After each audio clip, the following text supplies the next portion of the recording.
All right, Karen, bring that beat back. What's wrong with you? More than vitamins and minerals, food for your soul, information and plans integral to making your mind grow. With more growth and development, BS is irrelevant to the intelligent. Knowledge, wisdom, and understanding is what we represent. It's the Self Love Show, the Self Love Show, the Self Love Show. We do it for our people. The Self Love Show, it's the Self Love Show, it's the Self Love Show. To expose and equal. The Self Love Show, the Self Love Show, the Self Love Show. Wordsmith 9 mil. The Self Love Show, the Self Love Show. You know how the story goes. It's the Self Love Show. That's right. That king said it all. Before we jump off, the views expressed in today's pod are those of the host, guests, and are not necessarily reflective of TATN or any affiliates. Welcome to another episode of the Self Love Show on This Ain't That Network, or as we affectionately call it, TATN.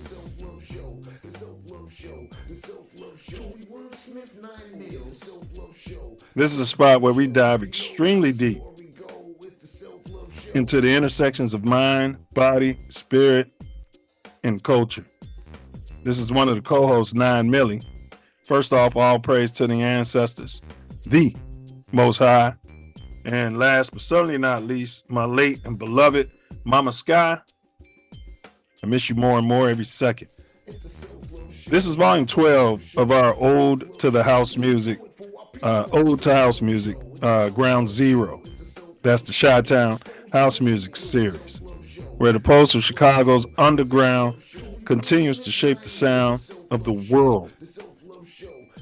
In today's volume, we'll dive deeper into the legacy, straight up from the warehouse spirit, 4 beats steady, bass lines rolling, and voices lifted in love, togetherness, and unity.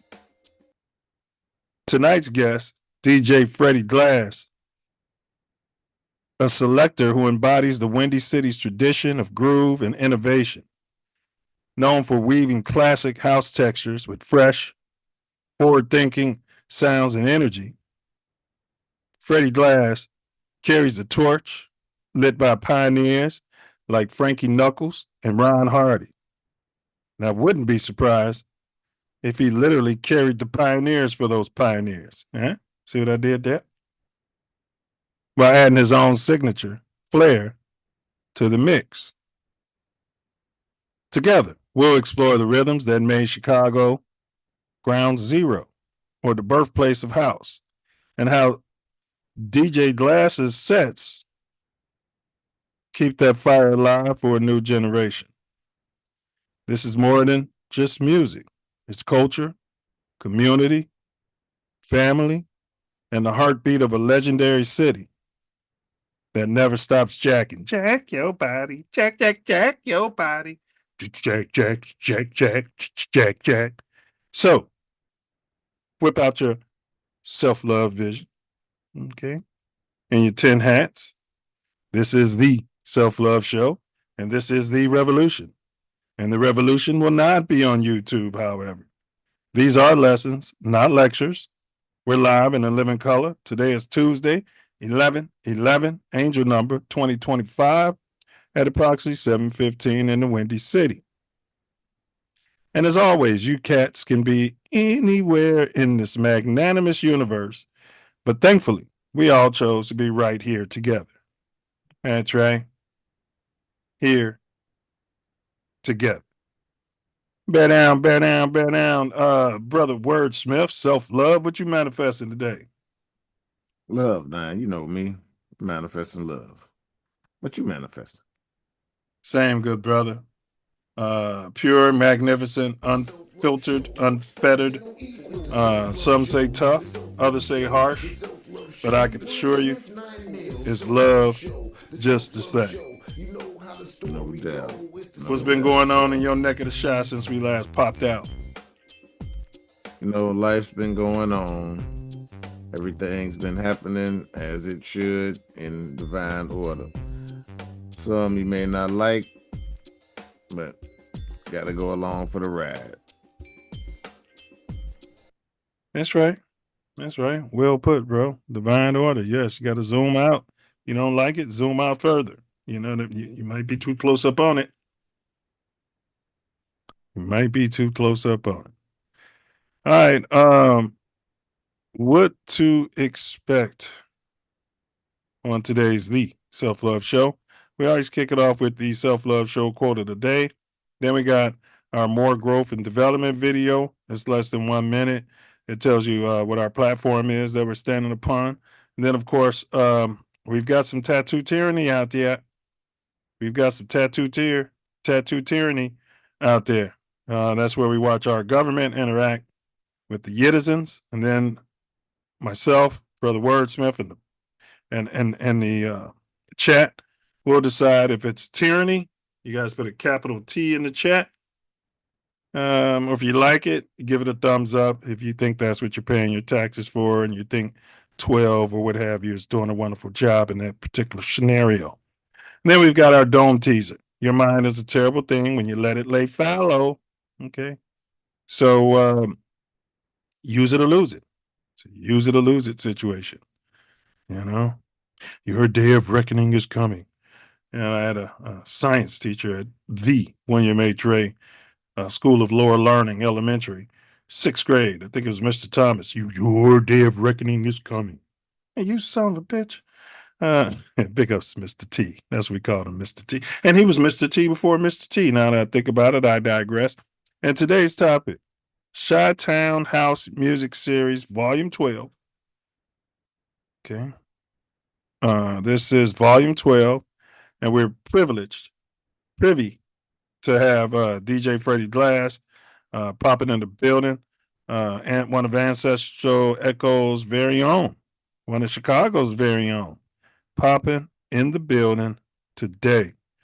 We're going to unpack who you are, and where you come from, We're the Royals, mighty, mighty Royals, mighty, mighty Royals. Okay, and kill the music. So that's our topic today. Please smash that like button, and then we always close it out where this brother is going to summarize today's show right off the rip. At the end of the show, my favorite part, pulls it from the ether, puts it in this wordsmithometer, puts it back out there in the ether for you and I to enjoy what he's pulling from the ether out there. Work of art, brilliance. Some might even say science. Science. Yeah, yeah. I know Rakim would call it science. You know. All right, fella. Besides Happy Veterans Day to all the Beta Noops veterans and any veterans in your family. Happy Veterans Day for those who got out there and signed up, volunteered in some cases, right? Did what they had to do. Is it volunteering when you're getting paid? Um, I'm just asking a question. They said they volunteered because they didn't wait for the draft. I think that's why they say they volunteered. Man, I'm not going to be that guy on Veterans Day. Still get paid though. I mean, yeah, you get in there, you're working out there. I mean, yeah, you're working. You're not a slave, huh? No. Yeah. Yeah. That's a question. We'll save it for tomorrow. We're not gonna do it on Veterans Day, but we love you guys and ladies. Appreciate what y'all doing. Yeah. What you called to do. Everybody's playing their part. There's certain freedoms that I wouldn't be able to enjoy if it wasn't for you guys. Is that fair, Brother Wordsmith? Absolutely. Big ups to air quotes. You got to get air quotes to pop out one day. Absolutely. He's air quote crazy. Yeah. Yeah. All right, y'all. Like, share, subscribe. If there's any veterans out there, type a capital V and let us know what part of the armed forces you're part of. We'd love to hear from you, because you took that oath. You know what I mean? And if you get called to duty, I'm sure you'll pop back out there and do it again. Huh, Brother Wordsmith? Yeah. That's Do your right. thing to protect some yeah. Protect That's some right. freedoms. Yep. Whether the government shut down and you're not getting your money or not. Oh my goodness. Found it interesting though, Self, that the Congress and Senate, the whole time the government was shut down, they was getting their checks. Oh You yeah. believe Well, that? yeah, I know Are you that. shocked? Are you not shocked by that? No, I'm not shocked at all. You're gonna tell me these SOBs. If you and I were running a fraternity and we're making decisions on what to fund, we're getting our money, but nobody else is, and that's okay with the goyim and the sheep. No, it's not okay with the touring with the sheep, but Okay. that's what happens every time. Wow. That's why it's no big deal, and they don't have Wow. have a happy interest. Wow. That's why they can filibuster while people are starving, huh? Yeah, and the lobbyists still, Mm-hmm. doing what they do. They're still rich. Yeah. Yeah. Yeah. Big ups, Midwest Festivals presents Ancestral Echoes, y'all.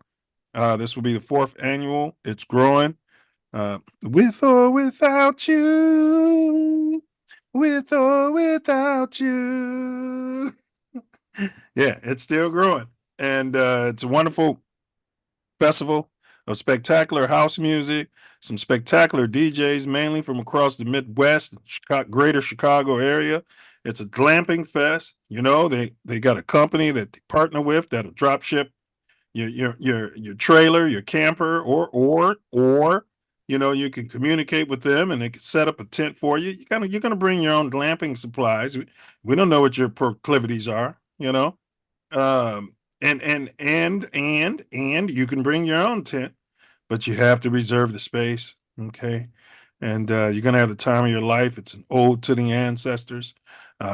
Myself and my wife appeared, and at the time of my life, I saw stuff. I'll leave it at that. And big ups to Tay Mills Aesthetics, licensed, bonded, fully insured, multicultural skin, body, and weight loss pro. You find yourself in sunny Southern California. Reach out to Tay Mills Aesthetics at www. Here, I'll drop it in the chat there. TAYMILZ aesthetics.com. Thanks, Karen. That's www.TAYMILZ Tell them the Self Love Show sent you for your 9% discount on services. And then we've got designs365 at gmail.com. Designs365 at gmail.com. What's that, say ye? That's Bella B. Bella B. Bella B designs wonderful swag like this. Cause it's a party at the fun house. Okay. You need some swag. Maybe one of your little ones are, they're graduating, and you want to have a blood sucking trunk party. You know what I mean? Boom. Maybe you want to have an engagement party. Wedding might not even happen. Could all be a sham. You reach out to Bella B. She could put it all on a t-shirt for you, and you can collect all your gifts and your monies on the back end. And last but not least, we got Gym Recovery out there. That's JIM Recovery. The J, the I, the M, the M, the Y, the J, the I, the M is recovery. Recovery. We got Gym Recovery. You find yourself, you need yourself a toe. Reach out to Gym Recovery if you're in the Chicago area. I know you just got inches of snow out there. Maybe you need to be pulled out of there.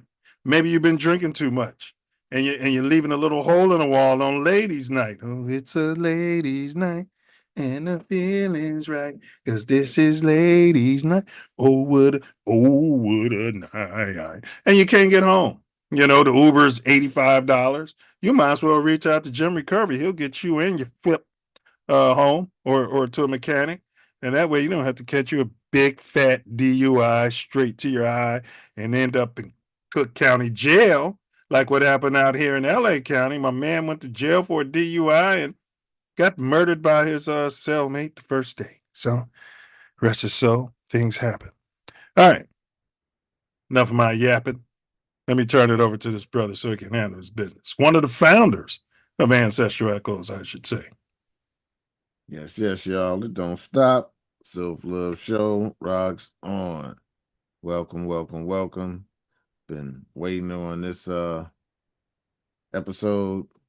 My brother with the ancestor echoes. Um, fascinating brother, deep, has a great understanding of a lot of things. Can't wait for this And conversation. a great overstanding and understanding. As well. Actual and factual. As always, we have very important video. Silverback, more growth and development platform which you're building Self Love Nation off of. But as always, before that, we have the Self Love Show quote of the day. The minute you think you're greater than the music, you're finished.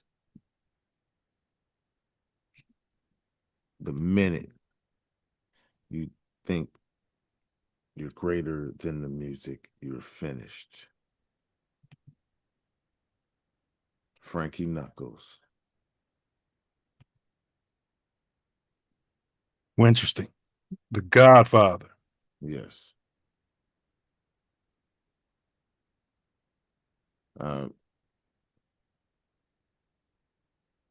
You got it. No? Yeah, hold on. I got it. I just have to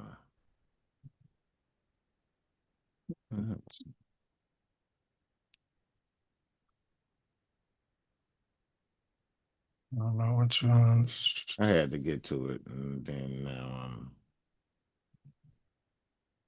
All righty. yep. Karen is Silverback, more growth and development platform. Number one, repair our nation via reparations. We demand our silver back. Number two, to connect our breadwinners with our activists. And three, show an accurate depiction of African American Chi-Town. 4, to shine a light on positive influence. 5, heal our community one person at a time. 6, to provide an unfiltered platform for our influencers. 7, recycle the black dollar. 8, to provide mentors for the mentorless.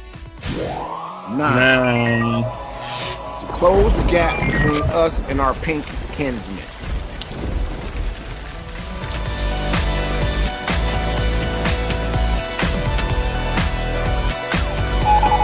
Closing the gap.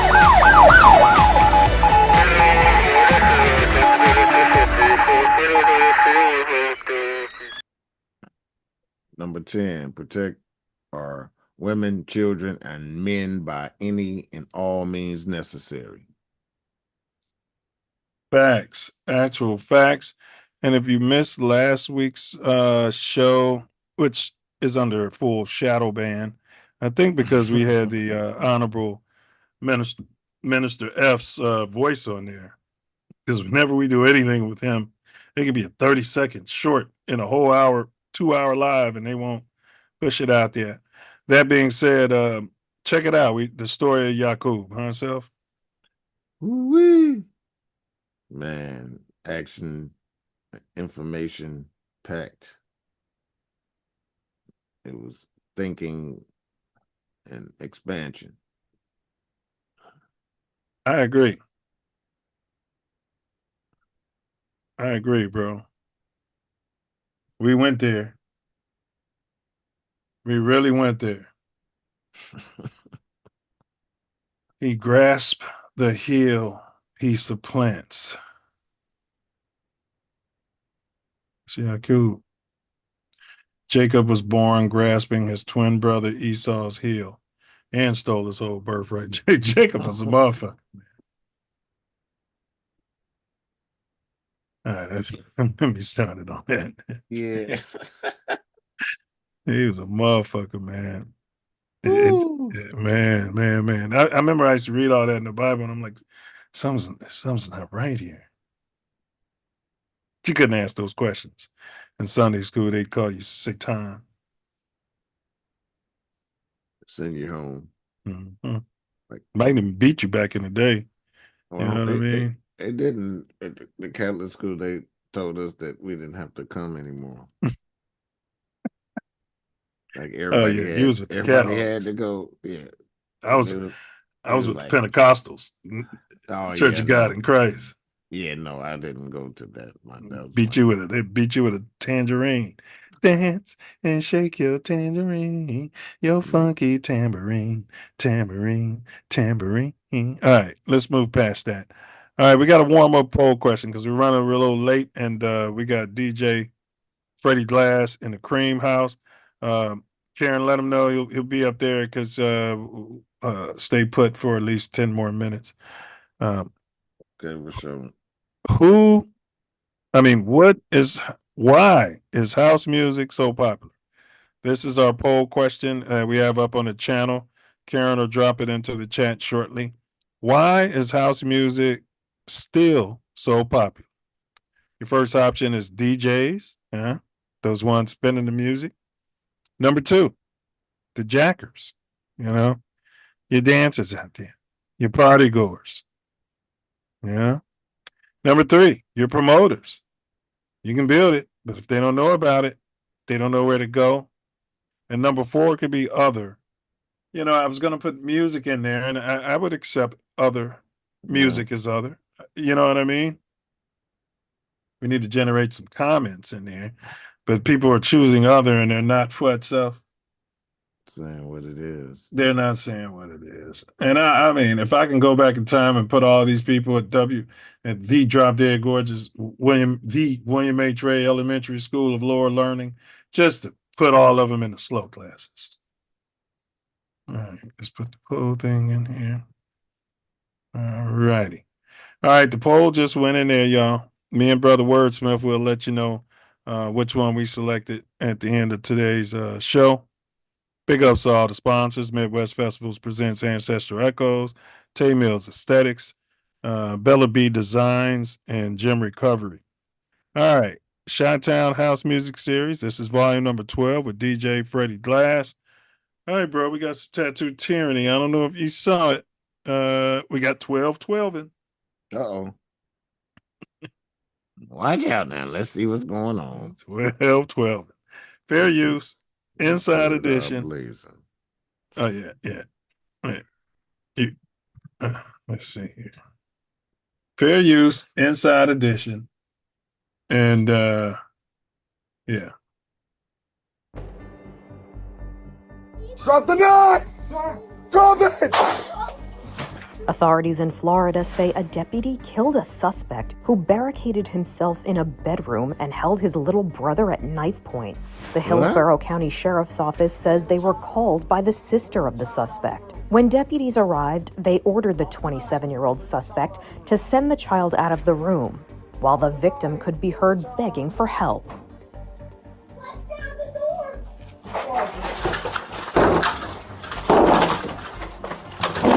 Deputies immediately started to push their way into the room. When they saw the suspect holding the knife to the child's throat, this deputy acted.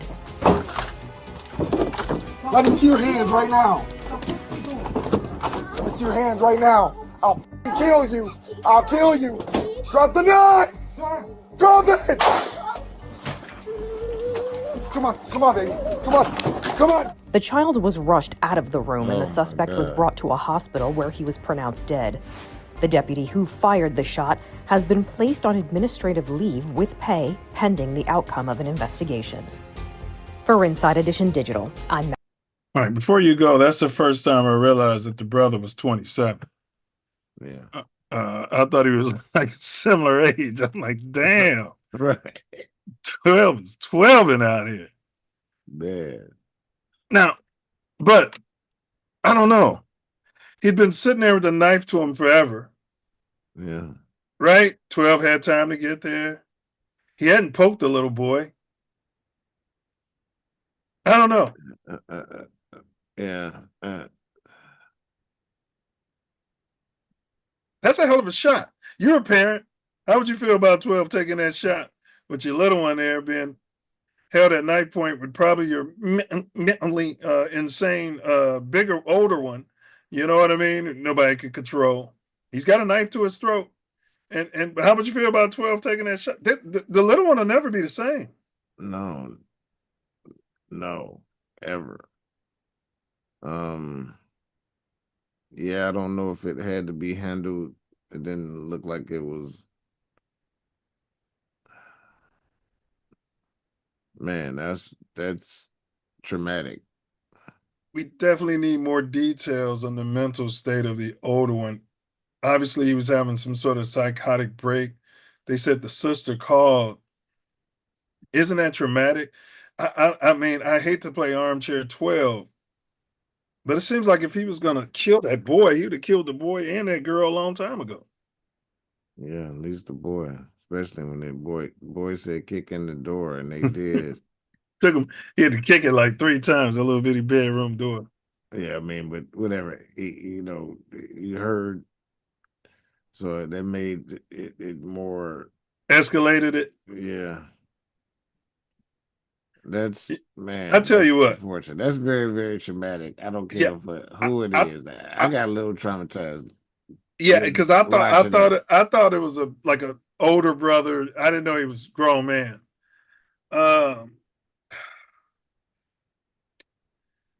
Tyranny or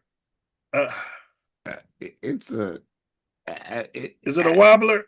Yeah, it's. I don't know. Seems a little trigger happy, but I'm not a cop. He did have a knife to a child's head, neck, I don't know the whole. the background of the 27-year-old. Yeah. Yeah, all right.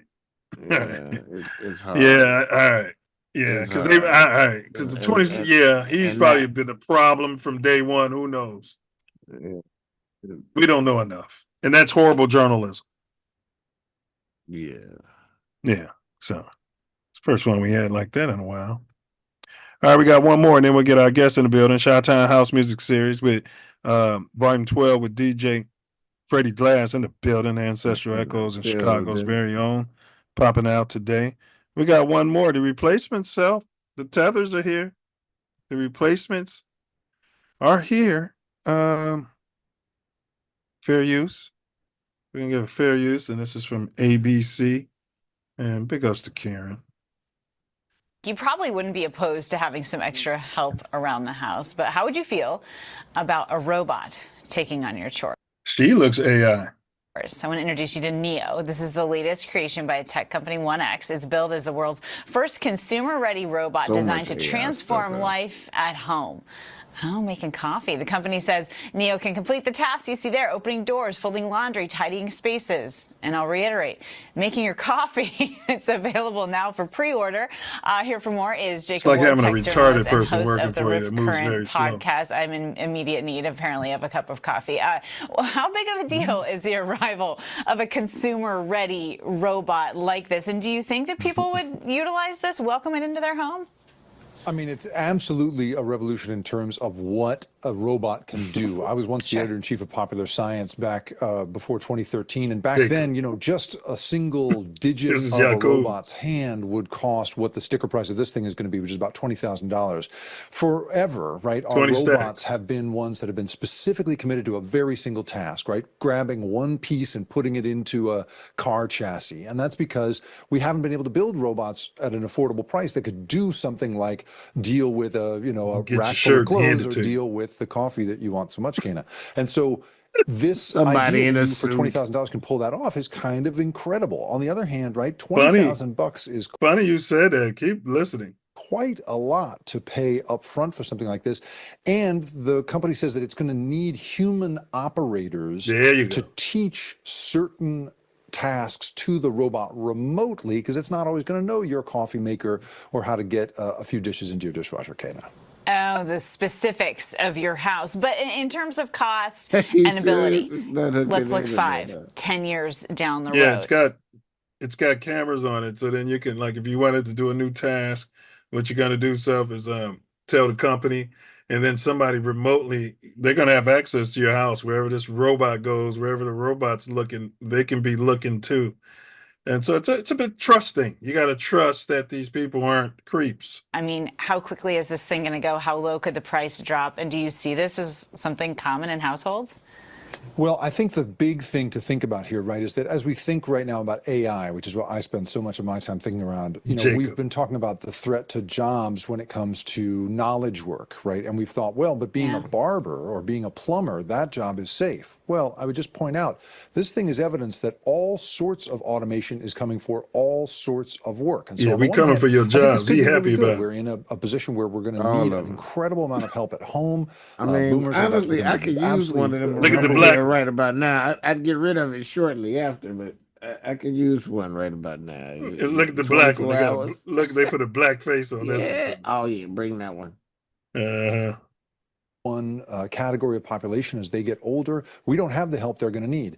Is this going to stand in for that? Not really clear. But what we're seeing here, of course, is that the price of an actual robot that can come in and manipulate things in such a way that they could conceivably replace. Look at him. He already molesting it.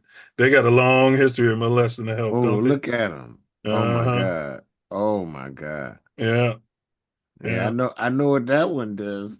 It's hand jobby.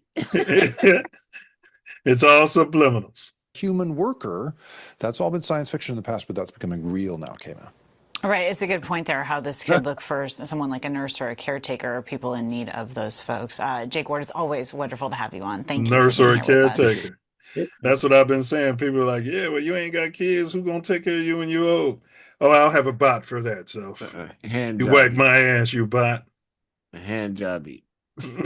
Yeah. Andy J, can you say that? I don't know if you can say that. Yeah, That's the name of it. It's the hand jobby. What was the quarterback's name? He was getting massages. Lost all, no. lost all his money. What was his name? I can't think of his name. They can name it No, after he him. got more money. Yeah. Well, it was guaranteed money, but Right. what was his name? He's on the Cleveland. Yeah. Yeah. Drafted by Houston. Man. I'll look it up. Good player before that too. Stevenson. No, not Stevenson. What's your take on that? On what, the robot? Yeah. Like I said, I could use one of them right here around for about 2 weeks, and I could have a different extension on my house. But Well, you're raising a good point. Deshaun Watson, that's his name. yeah, Watson. Yeah, you can call it Watson, Self. Deshaun Watson. You can call it Watson. But no, you're raising a good point. So if you only needed, you could go in with a group and you guys could pay $1,000 each and you can rotate the usage. Do you know what I mean? And then the robot could be, one person doesn't have to pay 20 stacks. For instance, the GBAA could have one. And we're doing those events. It could be going around, picking up paper at the cookouts and things of that, making the punch. You know what I mean? Things of that nature. I don't know about making the punch, but picking up the paper. Well, you got to tell the people at the company and share all your secrets with them and expect them not to, steal the ideas, and then so they can learn how to make the punch. Just saying. You see that fire on the microphone? All right, y'all. All right, our guest has been waiting long enough. Definitely. So we need to get this going. We got a dome teaser we pinned into the chat. Brother Wordsmith ain't privy to the answer. He usually guesses it. Last week, actually, DJ Freddie Glass figured it out. So here we go. Born in the warehouse, I made dancers unite. 4 beats my heartbeat all through the night. I am the Windy City's groove, bold and true. What am I that the world learned to jack to? Born in the warehouse, I made dancers unite. 4 beats my heartbeat all through the night. I am the Windy City's groove, bold and true. What am I that the whole world learned to jack to? Get a thumbs up. Oh yeah. Yeah, I think Brother Wordsmith has the answer. Don't see anything typed into the chat though. What the hell? Why was that not going I don't know. All right, but enough of the appetizers out there. Let's quench the self-love nation's thirst. All right, y'all. We got a promo video, and then we're gonna make it do what it do.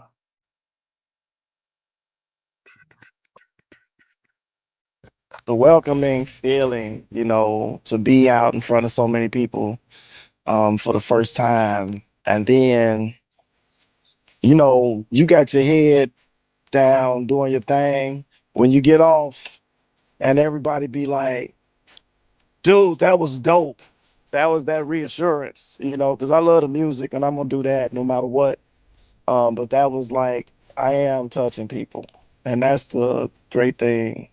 Just to be like, that's a big plus. It builds your spirit. And we out there to see all these people out here and they let their hair down.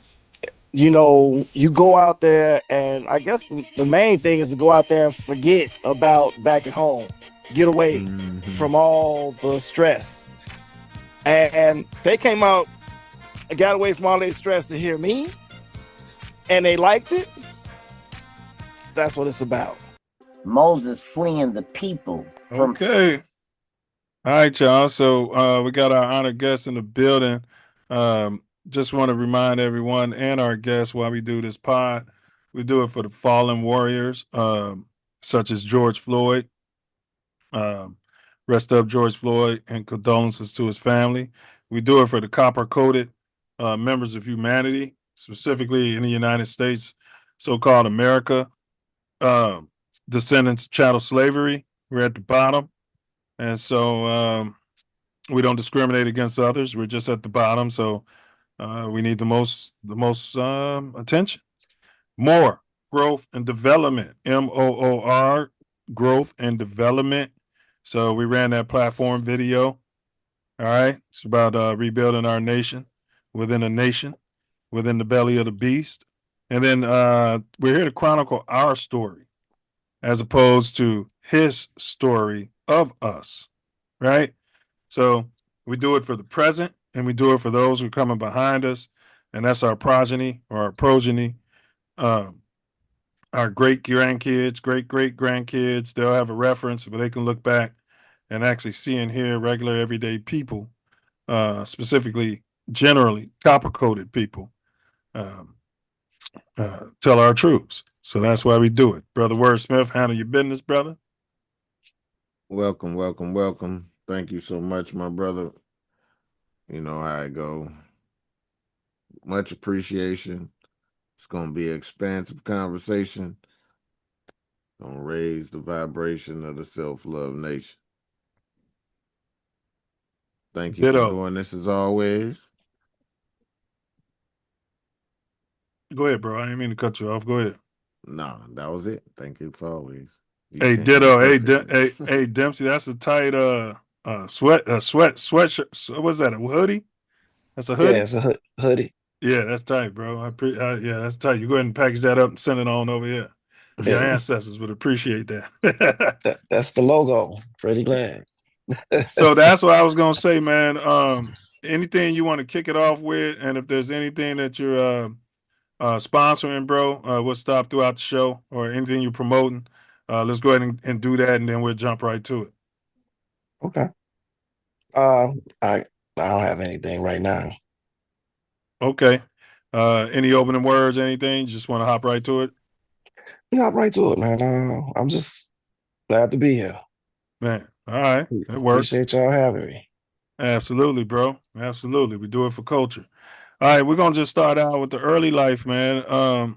What generation, like X, Y, Z, Alpha, what generation were you born, and describe what it was like growing up in the community where you grew up, and where did you grow up?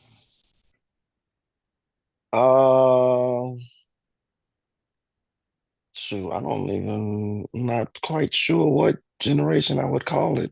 I know it is 70s, 80s? 70s. X. X. Yeah. But Okay. I grew up south side of Chicago. Um, it was a tight knit community. It wasn't that, you know, that you hear the people talk about how if you acted up, your neighbors would catch you and handle you, and then call your parents, and then you go home and they handle you. Yeah, we Mm-hmm. had all of that. I'm Sure not. did. I mean, it's funny. We was just talking about earlier today how we had to go through all these things, going to school, we walked to school and all that.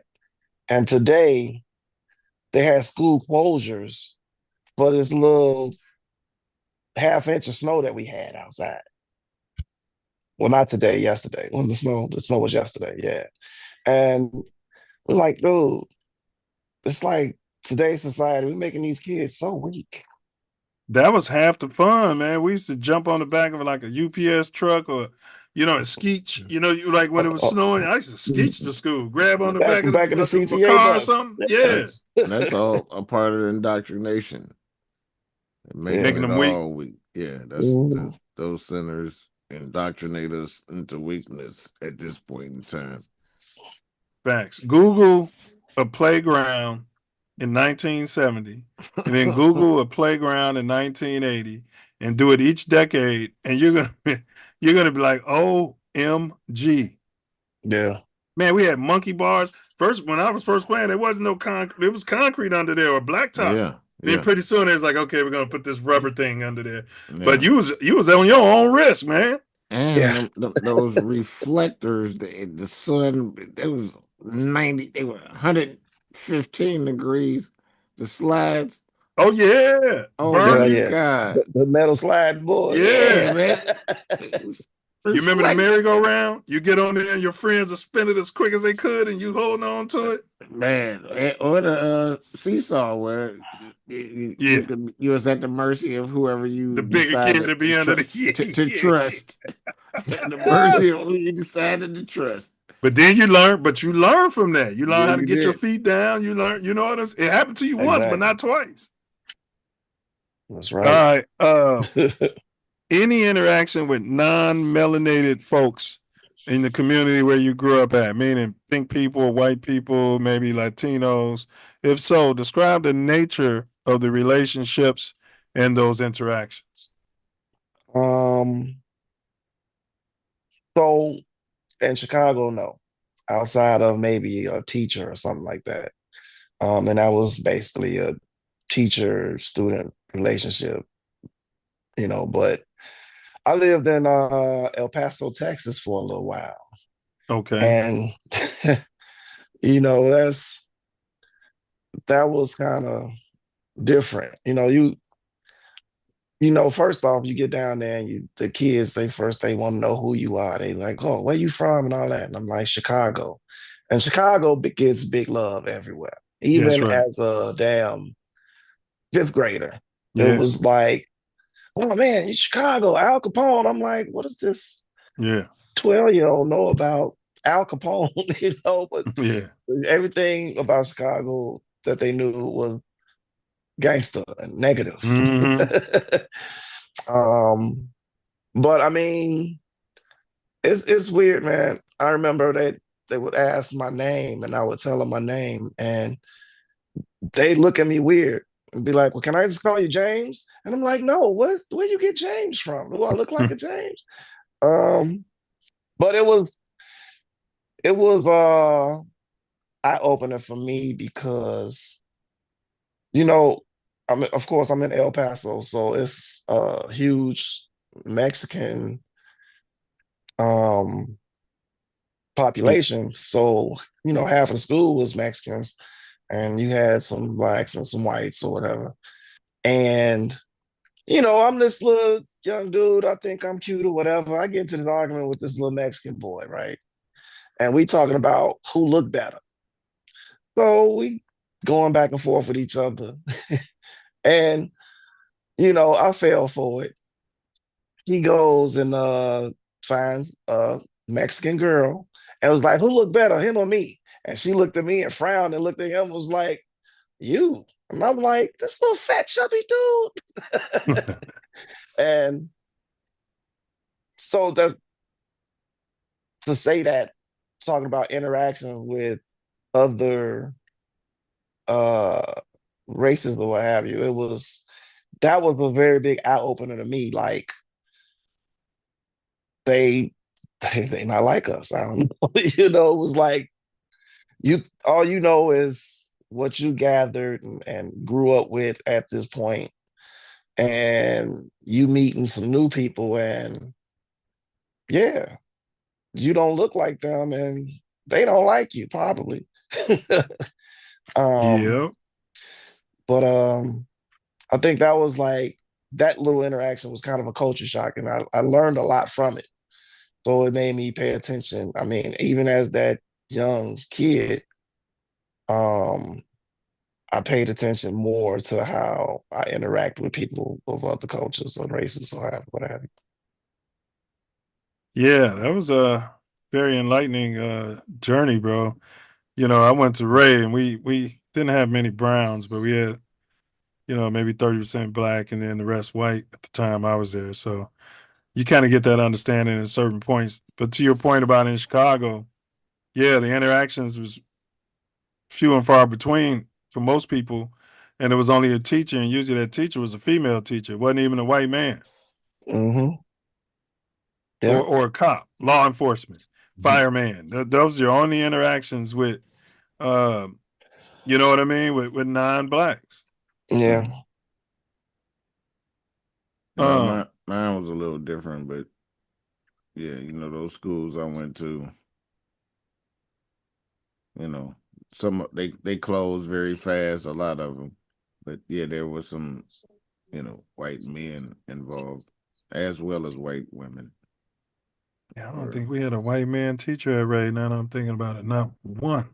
Right. Even at Eisenhower, yeah, we did. We The did. High school, we did. Yeah, but that gym was in Blue Island. So PE. no, we had a lesbian lady.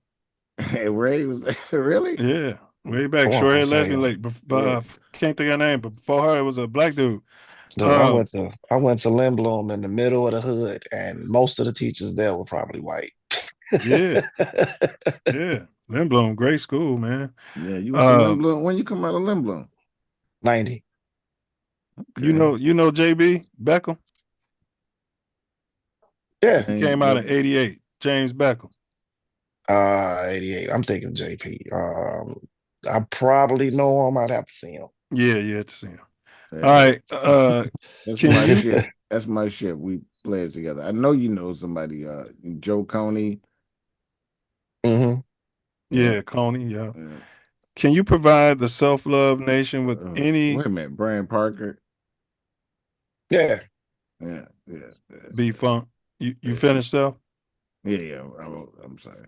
All right. Can you provide the Self Love Nation with any colloquialisms or sayings that you live by, or maybe you heard either in El Paso or in Chicago, from the elders or, old heads on the block, anything like that you used to hear, you know what I'm saying? Like big bank take little bank, stuff like that. Can you think anything like that you want to leave with the nation?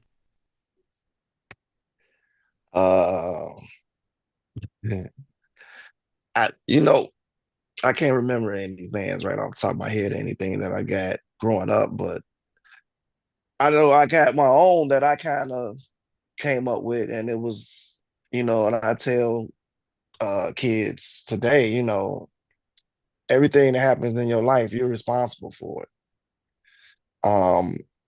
And that's not about fault, but it's about your actions and your choices that you make.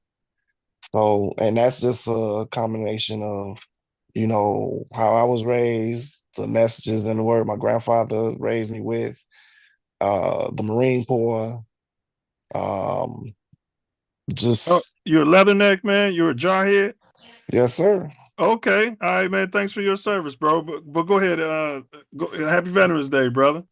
Appreciate it, man. Thanks. Yeah, but go ahead. Yeah. Go ahead with your sayings. You were saying. That's just something that you kind of, you the things that you do or the things that happen to you is all your responsibility. How you recover from it, or the success that you have. It's you have to be responsible for all these things. So that's one of the main things that I kind of live by and kind of give. Okay, pretty much. You're responsible for your plight, right? It's That's right. nobody else's fault but yours. Right. Yeah, you get what you put into it. I think Tori got some questions for you.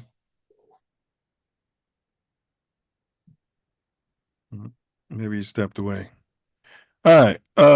Who do you credit most for helping you to rise above perceived pressure and challenges coming up as a shorty, like in your neighborhood? Who do you credit the most for showing you how to move?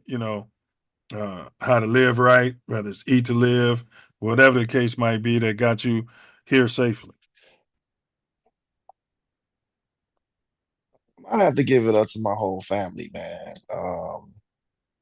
I grew up in a household with, of course, my mom, but spent quite a bit of time in the household with my grandparents, my uncles. And, to me, my uncles and aunts was like my big brothers and sisters. And, you know, the words that my grandfather used to give me, it was, and he was real, he was a dope dude, man. He would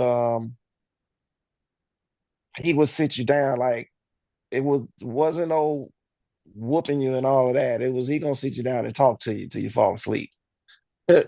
But the messages that he would give, man, and it would be like so like I think about some of that stuff now and I'm like, where did he come up with this? Like, I think he saw me outside one time with my friends and we was talking about some girl we saw or something. And we like, man, yeah, she fine, blah, blah, blah, whatever. And I come in the house and he sit me down and he say, you know, you don't want to be using words like fine and pretty. Those words are dealing with the devil. You don't want to deal with the devil, do you? And I'm young, man. I'm like 9 or 10, something like that. And I'm like, nah, I don't want to be dealing with the devil. Man, you know, I didn't feel comfortable using those two words, fine or pretty, in reference to a female until I was in my mid-20s. Like that stuck with me that hard, yo. And it was like the way, parents parented back in the day was so different. To be able to come up with something like that and it stick to you. And maybe I'm just weird. I don't know, but my grandpa, he was a little different. So it was like what he said kind of stuck. Was they But Pentecostal, sanctified, like Church of God in Christ? no, we grew up, we went to a Lutheran church. Lutherans. Okay. Mhm. Yeah, yeah. I'll be Wow. talking. Huh? Said, wow, I didn't know that because, that's where I met Coach. We was at a Lutheran school. Yeah. I'll be talking to Self Love and we be almost debating about it. Religion and its tool and it's how it's a tool and then how it's a crutch. But I think part of what's going on in our community is they don't have fear of God and they ain't got fear of the devil in them. So that's why they can run around 11, 10 years old, shooting everybody up and calling themselves demons and all of that, because they don't have that fear that you should have until the time that your brain starts developing and you can start moving differently. Well, Yeah. they got these video games that you can recycle and regenerate, and death ain't really death in this sense or in this principle. And Yeah, but if they was they in a run that. Pentecostal church, they'd be telling them those video games are satanic through the gate. Oh yeah, they know Yeah. that, but they know that, but they're beyond that. It's been a lot of disconnect from the people for a long time from many of these religions and how they practice their search and what they tell these young people, and they ain't buying it. So, you know. Yeah, all these tools that whether it's the games, the church, parenting ain't doing what it's supposed to do right now. You know, you think about when we grow up, you in school, what, 8 hours of the day? Yeah. You in the after school After program, maybe school a little program or a longer. sport. Yep. Or you got chores to do when you get home before you do your homework. It's So overtime. you think about how long your kid is away from home, how much outside influence is inflicted on your kids, and you still have to be able to give them a strong message to behave a certain way, mannerisms, all these things. You get an hour, maybe 45, 30 minutes in the morning, and then you get your afternoon until you put them to bed. So you getting 4, 5 hours of your kids where you have to instill all these things that they should get, and they outside getting all types of stuff. So we didn't have the impactful video games and stuff that they got today, but you still have to. I think the parents got to do a better job, man. All day, the schools not doing what they used to do when we was in school. They used to, take the little ruler, slap you on the hand, or whack you on the butt, whatever. Now they just have to stand back with their hands up damn there Yeah, if they because whack your son, the parents gonna show up who you ain't seen in 12 years, gonna show up woofing. yeah, I think too many of these parents is coddling their kids.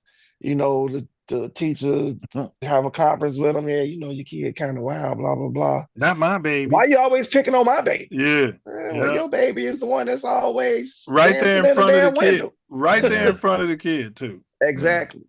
So, I think parents in a lot of these cases with some of these things is the bigger issue. And then, the influences of the other things take hold of them. And that's what we're dealing with. But see, like you said, the key thing is the parenting, because even Wakil said when he came on the show, he ain't had no TV when he was growing up. They could afford it. He didn't have it. There's certain things you could do as a parent. Damn what society is doing. Damn what the school's talking about. And damn what they saying at the church. There's some things you could do as a parent to lay down certain foundations. No, you can't have a PS5. Or the only time you're going to play with the PS5, that's my PS5. And if you're going to play with it, you better, is all your homework done? Let me see your homework. Let me see your chores. You know what I'm saying? Go ask your mama if she needs something done. That's parenting. Yeah, man, I got a friend of mine. He said her kid lied in school or something, got caught doing something. Just say, so he had all the video game systems and the TV and stereo in his room and all this. He say she took everything out this dude's room and left him in the room with nothing but a Bible and told him, read that book. That's your entertainment going forward. And locked him in the room. I was like, goodness gracious. But but nowadays, they find out she do something like that, she'd get locked up for corporal punishment. Well, but the flip side of it is, if she didn't and the little dude ended up in jail or juvie home, guess what he gonna end up with when he in that cell? A Bible. Yeah. So we can do this in the comfort of home, or we can, have society do it for you. Right. Or Tiny. Right. The big right. dude. Fortunately, and he won't get. That's why I say hopefully he get the Bible, because unfortunately he could get a whole different situation. Right. Ooh. They got these damn commercials on TV now.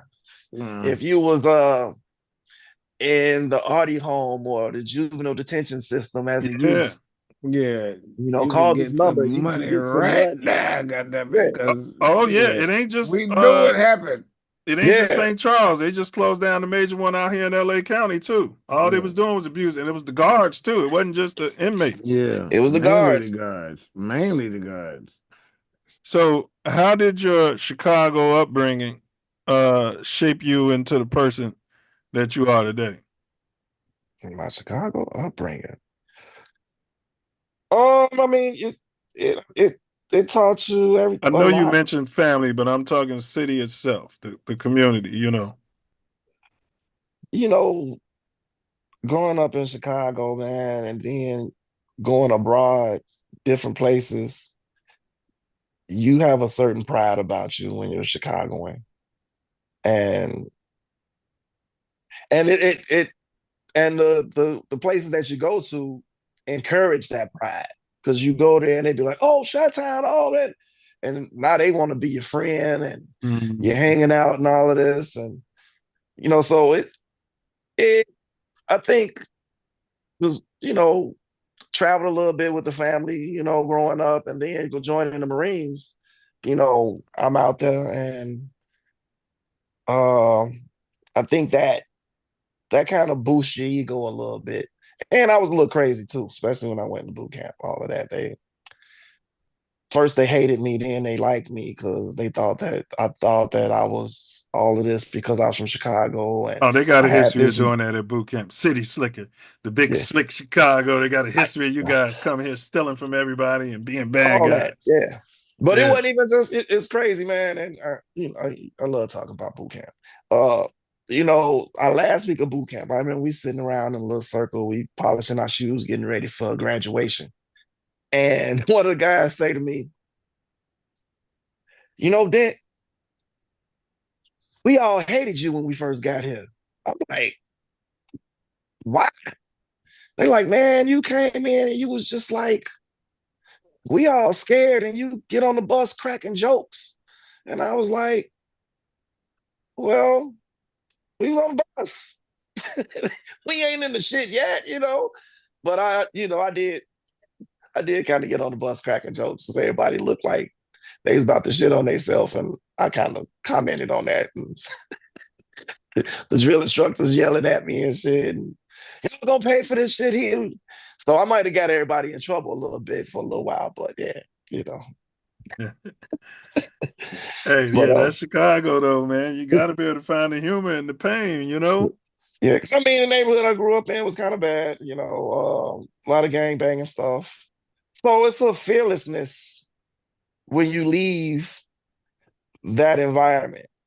Like, y'all can't do nothing to me that is going to, outside of killing me, gonna whoop my ass. I done had ass whooping, and I done gave some. So I mean, what we doing? It is what it is, It right? is what it is. So yeah. Yeah, ain't no fear in my heart. I feel you on that. It's almost like a little swagger. It kind of cuts both ways for some people though. Like when if you say you're from Chicago and you're around a certain element, they want to try you. They want to fight because they want to say, I beat this Chicago. They want to get a reputation off of it. I never experienced it personally, but I've heard about such. They always want to fight a dude from Chicago, that kind of thing. It was crazy. I got into 2 fights while I was in the Marines. See? Well, maybe a couple more if you add the club stuff. But on an individual thing, first day I get into a fight with this big skinhead looking white dude. And he said something slick to me. I said something slick back. Next thing you know, we rolling on the fucking floor. And we got ourselves together because we didn't want to get in trouble with the people. And we end up being tight. Right. After but later on, after I'm in the fleet, I get into it with a dude from Chicago, some gangbanging shit. And I'm like, dude, what? Like, I don't even know the dude. We ain't from the same neighborhood, none of that. And he just wanted to fight me. I was like, and it's like, dude, we Marines, bro. What's your you know what I'm saying? He was in the Navy. Oh, okay. Yeah, he in the Navy. He ain't even beefing over Navy Marines. He want to beef over gang stuff. Yeah. So Like, man, because I had a buddy that was attached to the ship with him. I was like, man, could you please get your boy? Like, Yeah. uh, but other than that, I ain't had too many problems, man. You know, I will say Chicago, growing up in Chicago, it give you a swag about yourself, especially when you go into other places, you know. You Yeah, definitely feel prepared and how to move through communities that look like us. absolutely. You And know, and even the ones who want to try you, you give them a certain look and say something to them a certain way, they kind of yeah, back down. They be like, yeah. It's like you cut them off. You cut them off right. Wait a minute. This ain't no pussy shit, right? Yeah. yeah, I used to be like, I ain't no gangster, but I ain't nobody bitch. You know what I'm saying? Like, yeah, I exactly. know what you're saying, bro. Like, yeah, I know what you're saying. I think Brother Wordsmith got a couple questions. I think he Oh do. my God. I don't know what's going on with this guy. He goes off screen and what's going on? You there, Tori? I think I'm he's lost. frozen. I'm lost out the app. That's all right. It's all right there, fella. Loading Which of the game. which of the following would you prioritize to heal our community? Uh, would you prioritize? I'm gonna list them for you. Spirituality, mindfulness, education, or capitalization. Spirituality, mindfulness, education, or capitalization. And when I say education, I mean formal education. You know, get good grades in school, go to college, get good grades, do this and that. Um,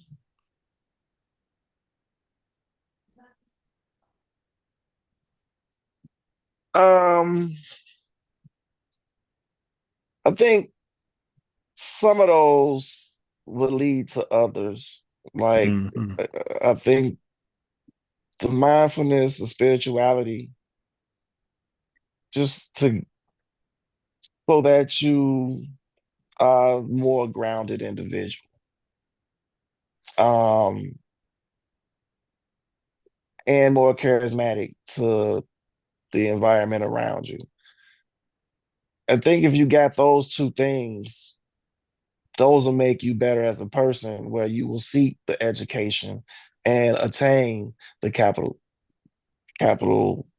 sense, you know. So that's kind of my order with it. So what was number one? Mindfulness, spirituality, education, Capitalization. capitalization. I mean, those could kind of go hand in hand because formal education, I think, is important. It's just to help you, if you do it right, You're right. you're a better organizer. You just learn things to move in a certain way, I guess. Um, but we've even seen people get massive amount of money without the education. So, Right. but those, that's And, one in a and million, and right? without spirituality and without mindful, well, they usually have Well, mindfulness when they get that money. well, you made you asked more about helping society or what have you, right? Yeah, our community, our culture, yeah, Community. Yeah, I think that mindfulness and that spirituality would come first as far as that. 100%. Um, the education and the money is more for your self-sustaining, I think. And then if you mindful enough, you get into helping your community a little bit more. So yeah, that's my order of it. Okay, that's fair. And then last one, man, before we take a quick 5-minute break. Reparations. You know, we're silverbacks, and we say that because we want our silver back. Mhm. So unpack reparations in your mind. And I meant to tell you, we don't debate on this show. If you want to debate, come on the Sunday show. This Mhm. is your show, bro. So this is your bill. And, we're just going off your wisdom. So unpack reparations in your mind. For me, if it's attainable, let's do it. Right. I I believe there's something old, and let's get that. But until that time, we gotta keep on doing what we gotta do as individuals, as people, as groups. And we can't just sit back and wait on something. I know lots of people that sit and complain and complain and complain and don't do the work. Like, I hear a lot of people talk about reparations and they'll have this whole big conversation about it. And I'm like, well, what are you doing about it? Like, you can put a question back at me, but I'm not the one sitting here throwing it out there. You know what I'm saying? So, um, yeah, I believe that, when you look at historical things, people got their land taken from them. You, we, I had a family, we had this big, huge farm that we just did some things with. And I'm like, man, how do we have that? Going way back in them days when Black people supposedly didn't have nothing. So it was, people had things, but I because they do were lying. understand. Go ahead, bro. Exactly. It was no But black people. It was It was But I do- swarthy. it was us. I do understand that in some parts of this country, people Mhm. got their stuff taken from them. And yeah, give us our reparations if we got to do. So, yeah. Yeah, I just want to say the corporations and the slave owners were all repaired. The Bank of England was repaired after Nice. so-called slavery was abolished. All these immigrants have come over here and they've gotten repaired. We have migrants coming into this country and they're all being repaired with free health care and stuff Yeah, and okay. everything. And they just print money and pull it out their ass. And I'm with you, bro. Run that check. What was you saying, brother Wordsmith? I'm saying, man, get off our land. We are a landlord. Y'all have broken the lease a long time ago. Go back to Europe. I don't care where you go. They keep telling us go back to Africa. Take Hey, your ass back to Europe. no. Go wherever because that ain't your land either. I don't know where you go back to, but just get the hell out of here. You ain't got a home, but you got to get the hell out of here. Yes. Well, I mean, you go wherever you think your home is. I don't know. I just want that's you the out of thing. here. That's the thing. I don't care about that part. Everywhere is their home. Wherever they Nowhere put their is foot their down. home. Exactly. They go and put their foot down and take it. What's wicked about the whole thing is there wasn't even them that made that decree. Who made the decree? The names that they don't say, the ones that ran the whole thing. I mean, they say Collins, but it's beyond that. Yeah, that's my wife's maiden name, Collins. Yeah, well, man. They like to say we took their names and they gave us their names, but that's wrong. They came here and they took our names. You talking about the 13 families? Beyond that, because Collins ain't one of the 13 families. They not? No. Thought it was. It's unsaid. All right, this sound right here, man. It means we're about to take a little 5-minute break so you can smoke your unmentionables if that's appropriate. Stretch your legs. Brother Wordsmith will explain it all, but we'll see you in 6 minutes, and we're going to get talking about the music stuff. Word up. All right. It's the Self Luv Show. The Self Luv Show. The Self Yes, Luv Show. y'all. Do it for our people. The Self Luv Show. I don't know how the story The go. Self Luv Show. To expose they don't equal. The Self Luv Show. The Self Luv Show. The Self Luv Show. Toby Wordsmith 9 mil. The Self Luv Show. You know how the story go. It's the Self Luv Show, and it's a great event. My brother Freddie Glass is here to bless us with his presence. This is my brother in the Ancestral Echoes movement. The Self Love Show. We do it for our people. The Self Love Show. It's the Self Love Show. Been there from day one, through thick or thin. My brother. But we have some amazing videos to edutain you that I hope that Karen is ready for it, because I'm not. Yeah, Karen's ready. I just figured it out, like, wait a minute here. I'm doing something. I gotta do something here. All right. Let's see here. DJ. All right, Essential Herbalist. There we go. All right, y'all. 6 minutes. 6 minutes, Dougie Fresh. You're on. Moses. Hey, y'all in the chat, keep those questions coming. We're gonna address them right after this quick 6-minute break. Great questions. We're gonna ask this brother when we get back. Appreciate y'all. Moses fleeing the people. My people go. 40 years in a desert. Moses fleeing the people from Pharaoh. Right, let my people go. 40 years in a desert. Manna. Let's talk about what manna truly is. And Shaganaski's in the Middle East right now saying manna is Peter. can we put some sensibility to that?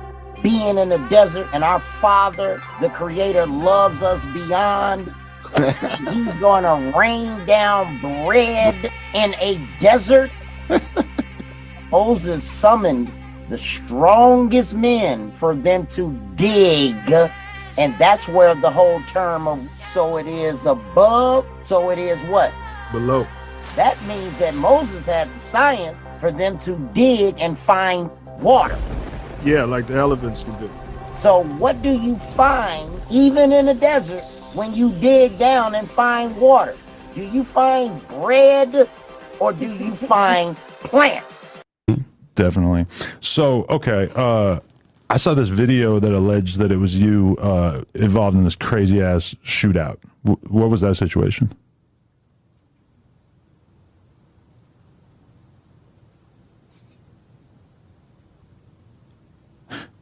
Maybe it might not have been you. I'm not 100% sure. Yeah, I don't think it was me. Okay. But that wasn't related to any of the cases that you caught?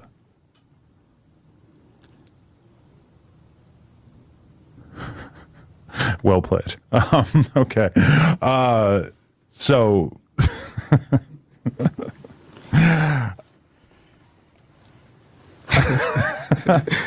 was some of my research, at USC. I did a survey. The question was, do you think that Jesus Christ was of African descent or European descent? Overwhelmingly, over 90-something% of the folks said African descent. I said, then do you think his ethnicity matters? They said, no, it doesn't matter. And I'm saying, it matters obviously to somebody.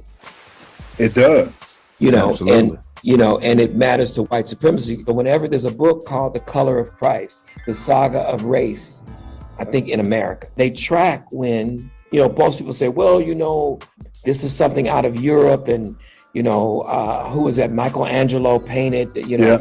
No, that ain't got nothing to do with why Jesus is white. Jesus is white because of America.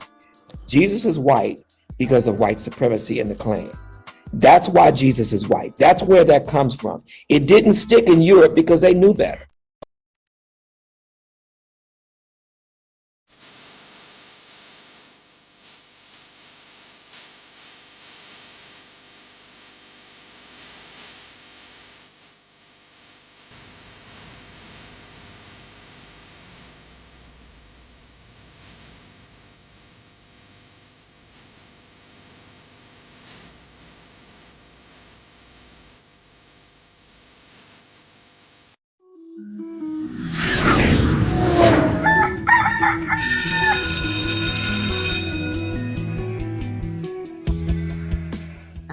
And even in this instance, if I could be of service to a 9-year-old girl or a 19-year-old woman or girl who wants to be a woman, is to really is to really remember that self-love is the best way that you can receive love from anybody else, because it's coming from you. A lot of times we forget that. We like look externally for this love. We look externally for this feeling of validation and adoration and approval, and it has to come from within.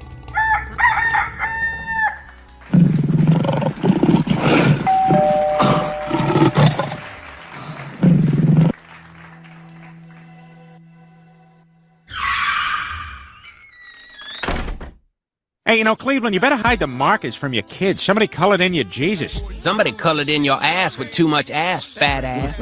My testicles, they like ease down and they put their hands right between my butt. Just pulled my drawers down and dug in my rectum. The ringleader and now disgraced. Yeah, I mean, anything's possible. Thank God we recovered his DNA and be able to plant it on the scene. Thank God we recovered his DNA and be able to plant it on the scene. And I understand they're opening up different cold cases now, see if they can identify possibly his DNA linked to other crimes. Man, I thank you guys for inviting me on. Thank you. Great format, very solid. You know, it don't have that low budget movie feel. You know what I'm saying? And we get that a lot in the Black community, for real. Like people look at us to be fuck ups. They look at us to be low budget. They look at us to be ignorant, stuttering, and use a whole bunch of and all of that. But no, they got the real deal on here. That everybody know who Torian Mills is, baby. They know. Hey, well, bro, They so ignorant.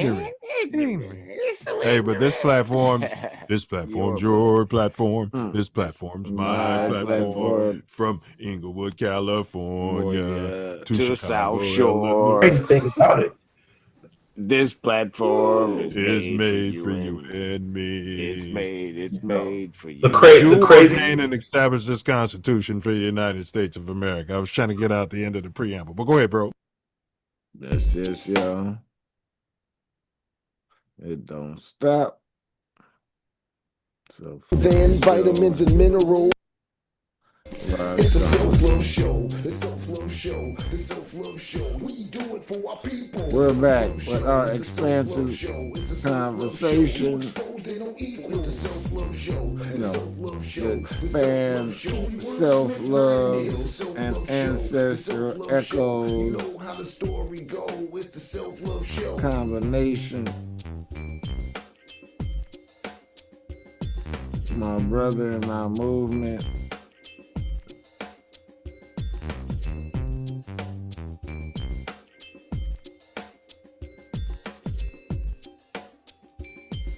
DJ Freddie Glass. It's the Self Luv Show. The Self Luv Show. The Self Luv Show. We do it for our Hey, people. Cleveland. It's the Self Luv Show. It's the Self Luv Show. Somebody painted in, colored in your Jesus. Like somebody colored in your ass with too much ass, fat ass. That shorty needs his own spinoff. They spent off the Cleveland show, but they messed it up. They didn't have him on there. How that go? Yeah, you know how they go. They did a season of Dave Chappelle show without Dave Chappelle. Yeah, that was whack. Hey, we got big ups to Wakil L. He said, "What it do, family?" He said, "Is this a song or a person?" That's Smoke G. Smoke G, what do you mean the riddle? This isn't one of those type riddles when you ask questions. No. Is it? Is he talking about the riddle? Okay, I'll answer it.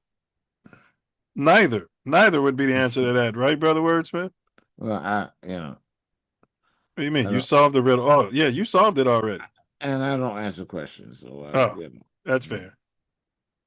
As far as Wordsworth doesn't answer questions, Smoke G. Wordsworth, yeah, definitely answer no questions. Look at Wakil L. He solved it. He said house music. Look at Wakil. He's back. I told you I was going to have him down there in the slow classes with the asbestos and the hearing aids. He He didn't have a TV, so he'd have been doing very well at William H. Ray School. Although he would have been hurt because we talked about TV a lot come Monday, boy. Oh, we talked about TV. And then Tuesday we talked about Monday Night Football. You know what I mean? All right. Let's see. Wakil said Fred D. Glass. Oh, Fred D. Glass. Okay. Glad he did that. Fred D. Glass. Yeah. Good job, Wakil. Yep. Fred D. Glass. All right, that's been updated. Appreciate you, brother. Wakil said wordsmith. The answer is DJ. No, you had it right before. CTS Smith. We got another Smith in there. CT Smith. 41975 said Glass. Where's Glass at? Is Glass back? Did you ask him to unmute? I did. Hope he's all right. Well, we'll go through this while he's we got a question from CT Smith. We'll wait till Glass returns. There's Glass. There he is. Hey, Glass. CT Smith says, how did your Marine background strengthen the values placed in you by your parents?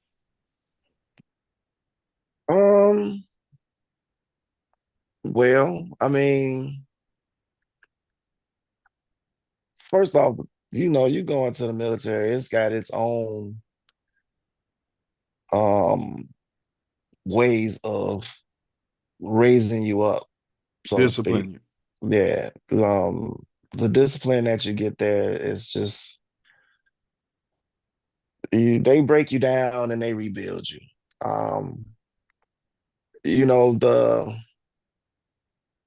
The things that you get growing up, it's just gonna come out.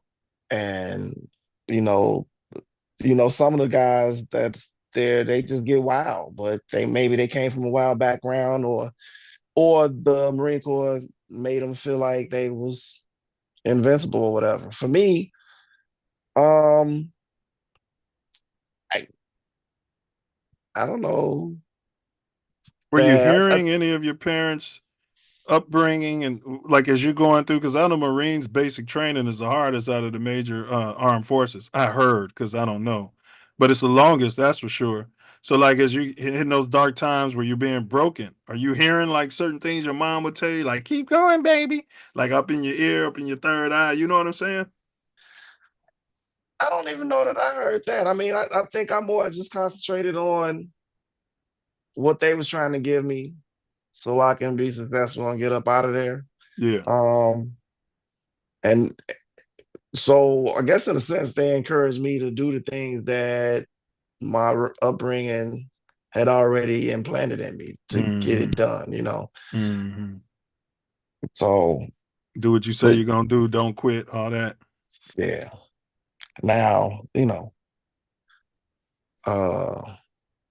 it's funny I say that because I hated high school, but that's why I went to the military, because I didn't want to go to college. I was like, I'm not finna waste nobody's money. But nobody's time being you, right? Exactly. I don't know. That's almost a tough one. I feel like the Marine Corps had its own set of things that it put in you and gave you.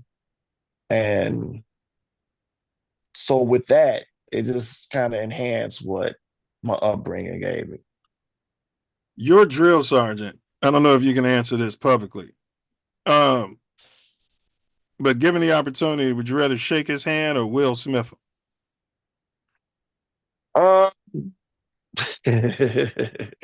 Can't answer it publicly. Shake the hand. That's fair. Yeah. They were all for me, they was doing their job, preparing you for the worst, right? Yeah.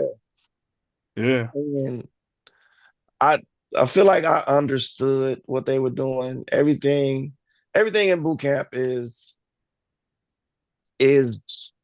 kind of a wartime situation, right? Mm-hmm. So it's like you everything that you do is for a reason. And once you understand that, you kind of get it better. Like once you get past all the, oh snap, I'm in Marine Corps boot camp. Once you get past all of that, everything is, all right, do what I'm supposed to do to survive. Yeah, it's life or death simulation. Right. And then after that, it's when you get out of boot camp and the mandatory trainings and the schools and stuff, it's a 9 to 5 after that. So, you out there just living life and doing your job. Lotus Hartley said, "Hey fellas." What up, Lotus? Yeah, Lotus. Ass whoops are free. Oh, ass whoops are free. All right. Said to heal our community. Ass whoops said education first and spiritual development and healing. Okay. Ass whoops said, I need my 40 acres and a John Deere. Is he down in the dirty South? He sound like somebody down there in the South. He in Crete. All right, he in Crete. Ass whoops are free said, if America... They need John Deere's out there too. He also said, if America can fund a war, they can pay up. They waste lots of money on death. I agree. Whew. He said, go to England. And Smoke G keeps retracting his messages. I don't know what's going on. That's Wordsworth. Smoke G. We call him Wordsworth. He's a retired Navy man, midshipman. So he said, the Marines made your head harder, jarhead. He's deleting it as I'm reading it. You see what I'm saying? You know what I mean? What's this guy? If you're gonna type it, type it. If you're gonna retract it, retract it. Right, Self Love? Yeah, well, he speaks his mind, and then he takes it back later on. Rubs his bum on the fence all the time. No, I'm not. I don't know that part, but I'm not gonna say that because he stands his ground on a lot of things, and but not this. All right, let's jump into the culture, y'all. Keep the questions coming. This is a house music series, part 12. So, in your mind, bro, what is house music? In my mind? Yeah. House music is probably one of the best things that happen to music to me.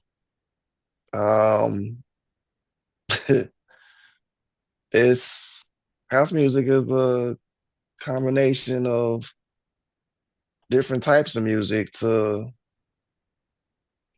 set a groove and have a good time.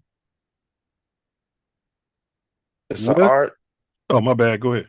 It's an art form that it's really art. And every DJ has their own style, and like painting a picture. You got some people that do the splash, some people that do the straight lines, and some people that go out there and paint perfect images of things that they see. So every DJ is like that. So it's definitely like an art form. Okay. What or who turned you on to the addiction of house culture? WBMX. Back in the day. Yeah. I used to listen to WBMX on the radio. And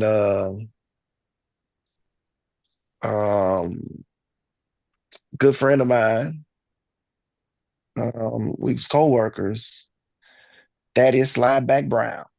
Wow. You know himself? We used we used to hang out. Walter Get Down Brown's little brother. Yeah, he went to St. Paul with me and Wakil. Okay. And I used to go with them and help them set up their parties, their sound system and So stuff you for their was carrying parties. the pioneers. I said that in the introduction. Go Yeah. ahead, bro. It was real. You had heard him say this before, though. Yeah. For sure, because Carrying them big old. Go ahead. Our brother been on and represented before, you know. Yeah, helping these guys carry these big old subwoofers that's the size of a car. 6 into foot the speakers. party. Oh yeah. Ridiculous. No, so I love the music. Back then I wanted to do it. I was in high school at the time, but it was like I want to carry all this stuff around. Yeah. It was a lot to it, So at that time I just, stayed in my lane and help, set up the party. And I'm just gonna hang out and Man, those crates of records was heavy. Those double crates too, boy. And these dudes had a lot of them. Yeah. Yeah, they had a lot of them. But it was, that was the thing, is like ridiculous amounts. Ooh. Yeah. So that was when I really, really, really was like into house music. Like, I would sit and think, man, if I did this mix, I'd think of songs I'll put together and all that. So I've always been entrenched in it since I was a kid. And to, I really just got into DJing. And I love it, man. It's fun. It's being able to play some stuff and people turn and look at you like, that was dope. That's it's just a joy.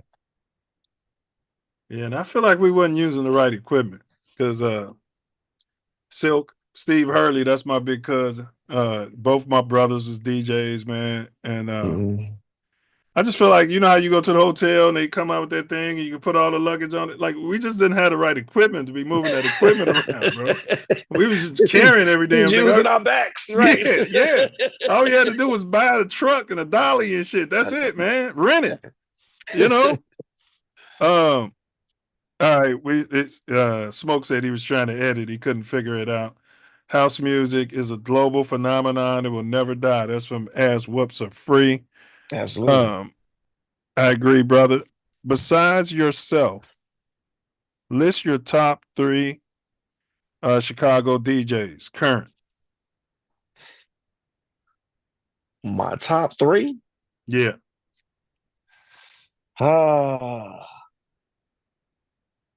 Current. Chicago DJs. Yeah. Man, I'm gonna have to go with my crew. Because they the dopest. DJ Abatala. Batala. DJ Creeper. Yeah, DJ Creeper. And DJ Laylo. Yeah. Like you gonna get everything out of those 3. You get all the house music that you can imagine. Like, you get every level of it or genre of it or what have you. So yeah. Yeah, Batala's his along with yourself, bro. Because but I said besides he couldn't You include. said beside him, he couldn't, but I have to. Oh yeah, go ahead, bro. Go ahead. That those people right there will rock every party in the universe. Period. Yeah, Batala, he'd take you back to the motherland with it. You know what I mean? Yeah. I don't know where he pulling those records out. You know what I mean? It's like he's pulling them out of somewhere. Like, I never heard this, but you know what I mean? Like, that cat do a Island Beach groove for you. Yeah. Then he'll come out and pull out some the sound Caribbean. Then he'll go straight South Side with it. Yeah. So yeah. My favorite guys right now, my favorite DJs, I'd say is That's right my now. Well, what guys. about all time? Top 3, all time. Like you was probably listening to KKC and HBK. No, you couldn't get it. Remember, sometimes you He started off with couldn't tune it in. HBK and KKC, was you getting that? KKC. Get Oh yeah. Down, Walter Brown. Yeah. And that is, pardon me. And you know, those two cats, Walter was dope. Thaddeus was crazy dope. Like he would do things that I just still don't imagine doing at a set. Like taking a cassette deck apart and hooking it up. They got it hooked up to the system and he blending in from the tape deck. Yeah. He got a little screwdriver inside the thing controlling the speed, tempo. the tempo of the That's crazy. I'm like, and this ain't at the crib when he's trying to record a set. No, this is at the party. Yeah. Man. Because that's what the song is that he needs to put in there. Yeah. That sounds like some Saint stuff. Yeah, and he made some tracks. So some of those tracks that he made that he was putting in there, he was dope, man. So your top 3. Who's your top 3 all time? Top 3 all time. That's hard, man. Dang. What jumps out at you? Is it some of the Hot Mix 5? Was that GCI or BMX? Hot Mix 5. BMX. Yeah. Probably because I know them, but they were dope DJs. Ralphie Rosario, Kenny Jam and Jason. Farley Funk and Keith. I might have to go even Lil Lewis. All right, Lil Lewis used to be at the crib out west. Go ahead. Yeah, I do. He was he had a curl in. Like, man, just don't get none of that curl grease on my mama's furniture. I was the shorty talking shit. Go ahead. Pick up Lil Lewis. Dripping curl juice all over the goddamn crib. Watch it. I say big ups. I mean, shit. He's got a sense of. Well, I mean, come on. Yeah, it's true. He had a curl just dripping around the house. All right, go ahead, bro. We're gonna get monetized. It's so many of them, man. Yeah, I don't know. Lil Lewis, Frankie, you going Ron Hardy? No, that's before your time. Nah, Ron Hardy was cool. So back, if I'm going all time, back in the day, I really wasn't that big on the disco and get a lot of that. I feel like, Fairs is good. Fairs is cold, boy. Yeah. I mean, I could just name them, man. Top 3 decades. Yeah, I'm gonna go with Walter, Thad, and then, like I said, I'm gonna go way big, Lil Lewis. Lil Lewis, West Side. I used to love going to them parties, dog. Yeah, Bismarck. Yeah, he's a killer. Lil Lewis was cold, man. Big ups to Lil Lewis. And he had the banging tracks. So yeah. Okay. Smoke G said, ask him, is he one of those DJs that won't tell you the name of a song if you ask him? So if you playing a song and some sailor comes up to you in a sailor suit and says, man, what record is that? You gonna give him the record? Hell yeah, man. The music is free. I mean, It ain't free, but I mean, But some DJs are funny about that because they want you to do your own research. They want you to find your own music. But now they got apps for that. Yeah. I mean, because at the end of the day, I feel like this, man. Everybody ain't gonna spin it like I'm gonna spin it when I'm gonna spin it, So it's like, if it's a hot track, I don't care about your Shazams and I'll tell you the song or come up here and look at the screen. I don't give a damn, man. The music is for all of us.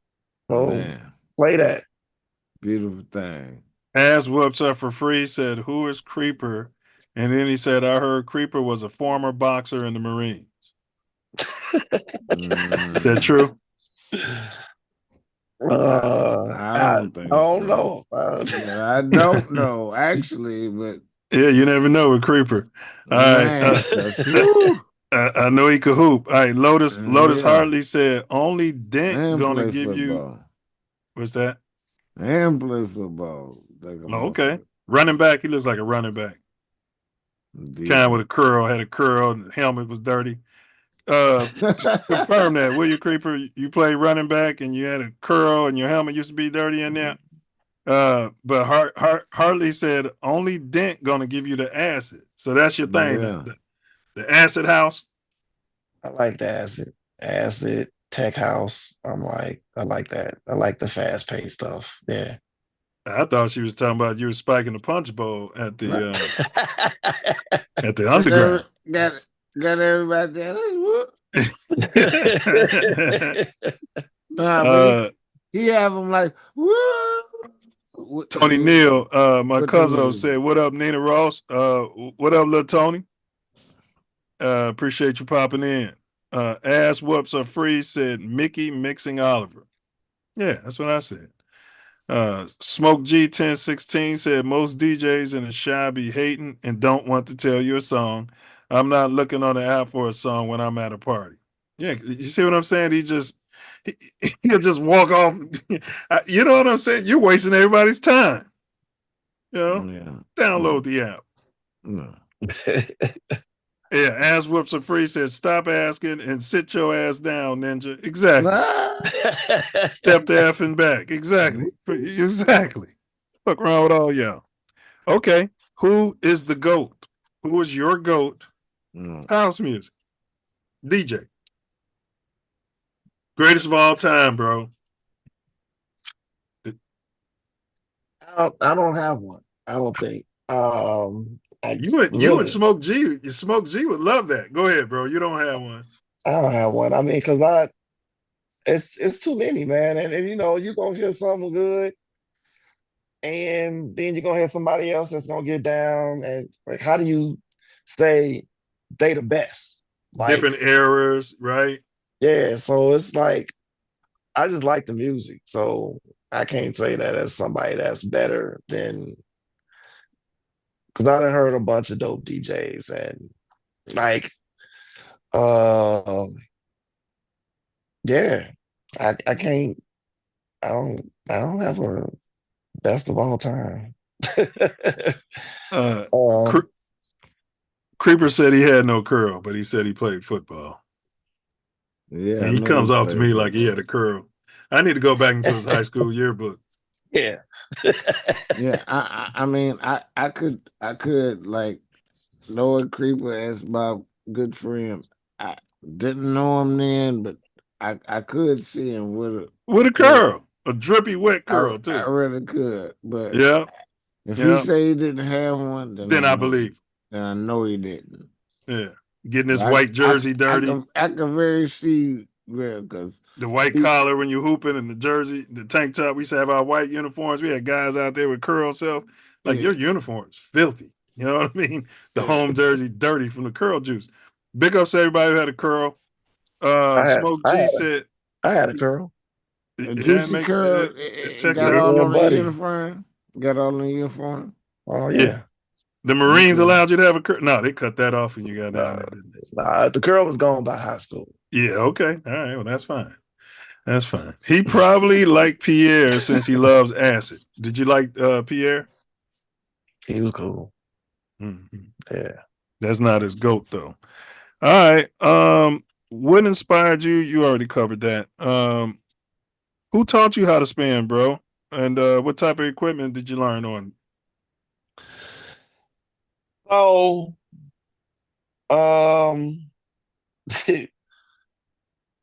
so DJ Creeper probably gave me most of my DJing wisdom, I'd say. Mm-hmm. And work a lot with a bachelor, and he helped me out. And probably a few other people. Wes Green, he would give me little tips here and there. Um, that's pretty much between Creeper and Abasalar. That's how I got, most of my training and doing this. How'd you come up with your name, Hold on. DJ Fred D Glass? So, messed around at home one day on the turntables. Uh, before I locked up, I used to rock a fro. So just messed around. I had home picked my hair out and put a part in it. And they was like, who you supposed to be? Frederick Douglass? And I was like, no, I was going more for Mr. Glass, from the movie Unbreakable. Oh And they yeah, was yeah, like, yeah. oh, Samuel L. Jackson. yeah. So I was like, how about Frederick Douglass Glass? Like it. So that's where the Fred D Glass come from. Yeah, I like that. That's dope. Yeah, that's dope. Oh. As Whoop said, the music over DJs at some point they all played the same shit. And then he said an easy E curl. He said you had an easy E curl. And he said the Marines cut your curl off and threw the clippers away. And then he said, say it with your chest, ninja. Say it with your chest. All right. Okay. What's your take on the modern house music scene and DJs current? And before you answer, because I'm out here in LA, I'll be meeting people, they 19, 20, some of them DJs, some of them going, yeah, we're going to a house party. We're going to a house party. Yes, what kind of music? It's house music. We're going to a show. It was house music. And one part of me wants to slap the shit out of them, and then the other part of me wants to say, okay, all right. All right. So, all right. So back to my question. What's your take on the current house music scene and DJs, bro?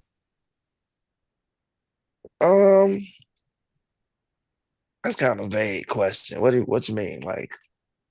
Like, you know, when I ask people our age, what's the take on the current hip hop, the current rappers and stuff, they'll have an opinion on it. Oh, I Do you got have you. an opinion on the young cats coming up, the new DJs? You know what I mean? And their sets. I love to see young DJs doing house music. That gives me hope that I'm gonna continue to hear this stuff. Mm-hmm. And it's not just us older cats from the 70s still doing this. You know what I'm saying? Right. Because for a while that's what it was. It was I know. almost like you didn't have a whole lot of young people that was in the house music. So I love that. I love the evolution of house music. The different sounds, the idea of house music, I think, kicked off a whole bunch of stuff. I mean, you talk about, I think that techno came birthed from house music, and It your did. EDM birthed from house music. It And did. I get into all of that stuff. And then now I have a better appreciation for the disco, so the house scene to me is just I just enjoy being part of it. Oh man. Before it was like you just wanted to go to the party. Now you in there and you sitting at the table talking with these guys and they talking about different stuff, sets they was at, places they were. And it brings a whole different feeling to being part of the house community, and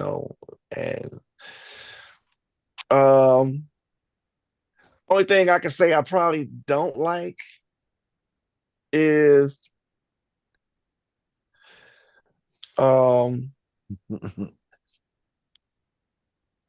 these dang Southside people in Chicago don't want to hear nothing but the same old stuff. Deputy of love, Yeah. I'm But the deputy of love. yeah, and I like all the music, but I like to explore. So I'm and at first I was kind of scared to do it. And I had Creeper and a Bachelor. I let him hear something like, what you think, Ray? Like, play it. And I'm like, at first I was like, y'all just want me to fail. Bro. but I building my style, I guess. I just tried to figure out a way to put this in, make this work. I know somebody that came and told you that something was way better than you thought it was. And I was like, oh. Yeah, I mean, most of the time I think my sets suck because, I just be like something. I think most of the time I had to do a little approach. Self analyzing. Divine order. Pardon. Yeah. Wow. So I would like, if I'm looking for a song or something and I can't find it, to me, that just messed up my whole set. But you just stick to the roots and do what you're trained to do, and it still come out okay, so. Yeah, divine order, like Wordsmith said. The part about the young people, if they're not from Chicago, I say only 3 out of 10 at most understand that house music, that Chicago is the granddaddy of house music, right? And they won't even say New York. They be thinking Detroit. Some of them have even said London. It pisses me off, which means we as historians are not doing it, which is part of the reason why we do this series. We're not doing our due diligence. We're not doing our job when we're talking to these young people so they can know the history of this. And you were saying house, birth techno. Yeah, that was a form of house music. When it got to techno and then the one you said after that, I kind of stepped away from it. So I'm one of those guys. But then when I hear the new stuff, I'm like, man, you got to protect me from me. Play that new stuff. I love it. You know what I'm saying? Some of it is like almost like K-pop, meaning how K-pop samples old pop and old rap. Some of the new stuff is the old stuff reimagined. And I'm like, man, this is dope. Right. Would you say that disco, that house music, that disco birthed house music? No. Because house music was everything. So it wasn't, disco was there. It was a big part of it, but you was hearing some of everything. You know what I'm saying? Blondie, Madonna, everything. Yeah, some rock, R&B, all that. So yeah, I wouldn't say that disco birthed it, but it was a big part of it. It is a big part of it. Creeper said you went to get your hair cut, and when you looked at the mirror, the glass broke, and there born was Fred D. Glass. He must be drinking. Yeah, he must be. Yeah. At the end of the day, Mr. Glass is pretty good to listen to. All right. Discuss any current or future projects. Well, personal projects or with Ancestral Echoes? Yeah, either or. Ancestral Echoes, we had stuff coming up. We're about to start promoting for next weekend extravaganza, the Ancestral Echoes Music Fest. So definitely look out for some events on that.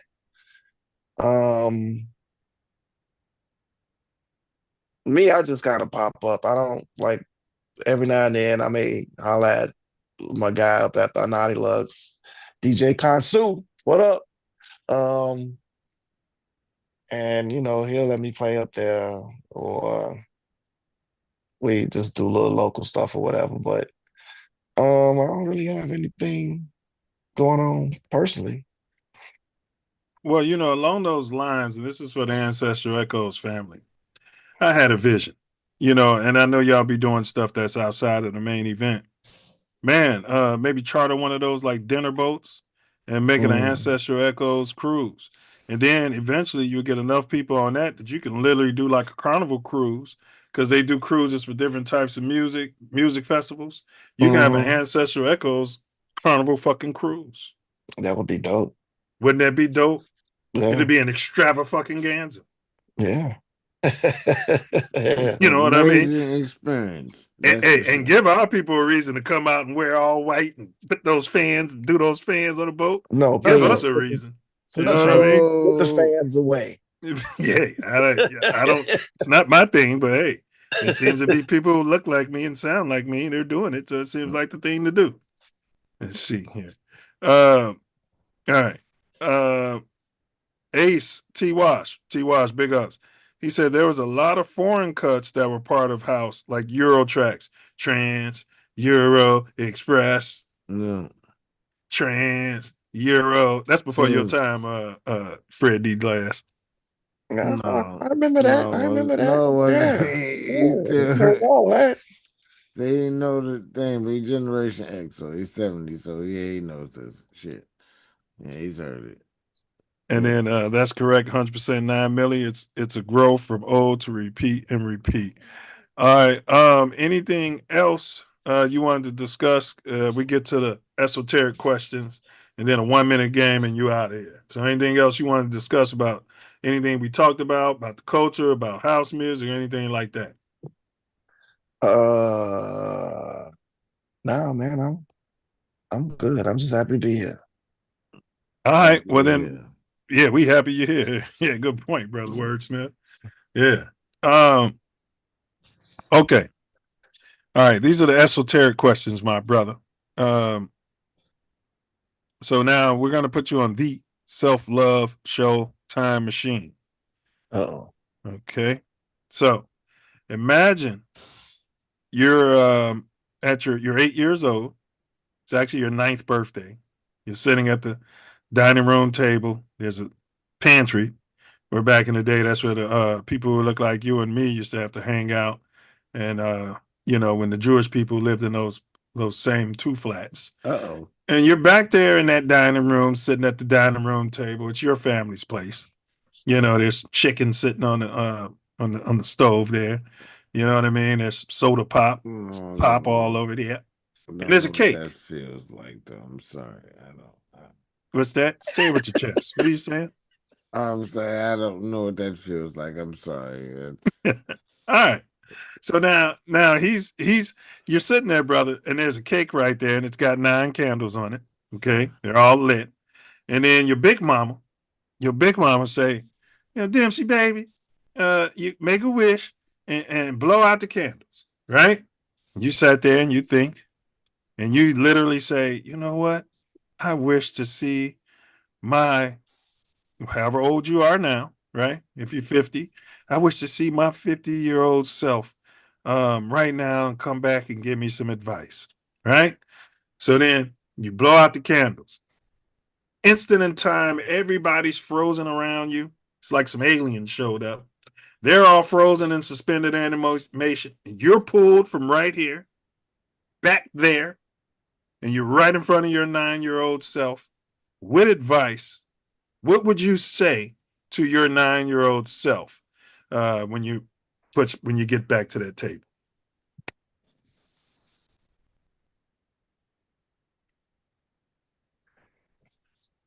Do better in high school. I feel that. No, I feel that. And I would actually say that too. And I did damn good in it. Take it more seriously. Like challenge yourself with that shit. Yeah, that would probably be it, because that's like one of the most life-changing periods of your life, right? And it's a make you or break you period of your life as well. So yeah, I would definitely probably say something like that. Like, you gonna go to high school. Give it your Stop best chasing shot. all them fine ass girls at Lindblom. Yeah, that Don't part of stop chasing them, but focus on your yeah, grades more. yeah, right. You know, but yeah. I, other than that, I mean, after that, life is gonna give you a whole bunch of ups and downs and challenges you're gonna have to face. So I don't know. That's probably what I would say. That's fair. Any Take it 9-year-old to out there, y'all listening? Go hard in high school with your academics. Now, the $1 billion question. This is the $1 billion question, bro. Hold on here. Let me change this view because Karen, can you change the view? Thank you, Karen. All right, the $1 billion question. Suppose you were offered 1 billion tax-free U.S. currency. 1 billion. You can have the money today. It'll hit your account at midnight. Bam, your personal bank account. It's going to say 1 billion plus whatever you had in savings on top of that. Right? It's yours to use how you want. No one's dying for the money. You're not breaking any laws and no criminal activity, nothing like that. They're not stealing the money from anybody. It's your money, tax free. The taxes will be taken care of. In exchange, when you wake up in the morning, you and only you will have aged by 10 years. So if you're 50 today, you'll wake up looking and feeling like 60 because biologically you'll be 60. Legally, you're still your age today. We can't change your ID. But you're going to be 10 years older. Nobody else is older but you. Nothing else has changed on planet Earth but that. Do you shake hands and take the deal? No. He's one of the rare no's. Yes, very rare. Yeah, yeah. All right. Recommend a book to the Self Love Nation. Recommend a book. Yeah, book.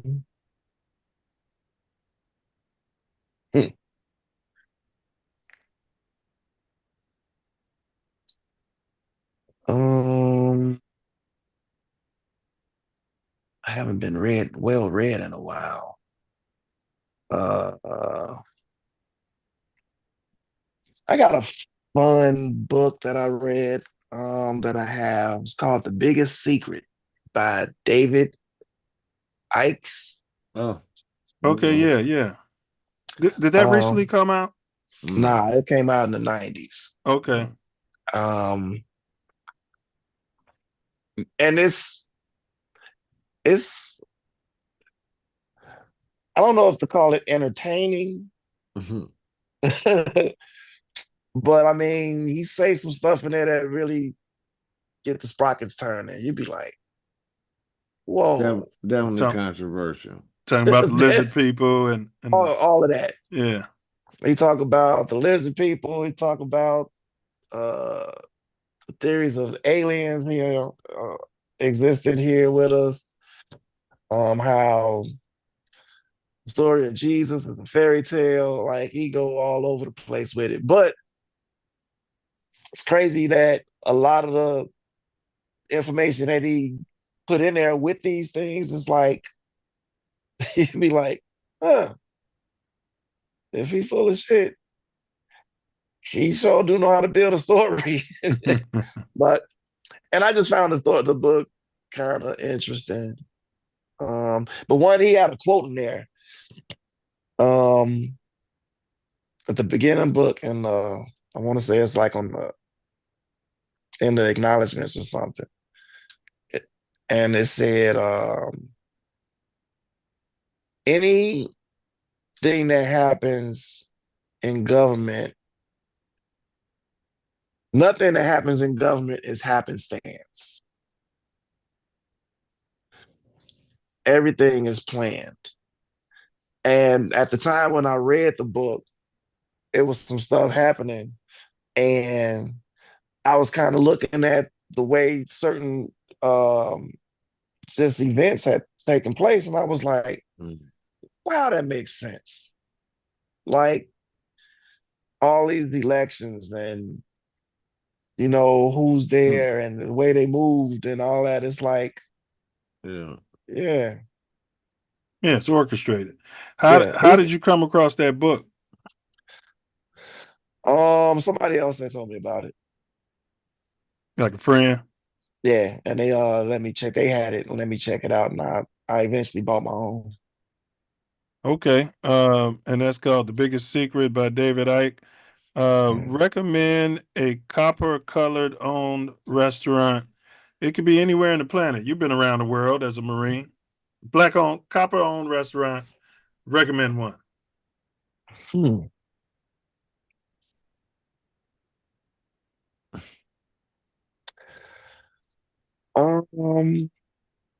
What's that one spot over there on 83rd off the expressway? I like their stuff. 83rd off the Dan Ryan? Yeah. The soul food spot. Surprised Self Love don't know. I'm thinking of a gas station. They were selling chicken out of there. I'm like, I don't want this shit. It's like about a block. Oh, that was 87. Oh no,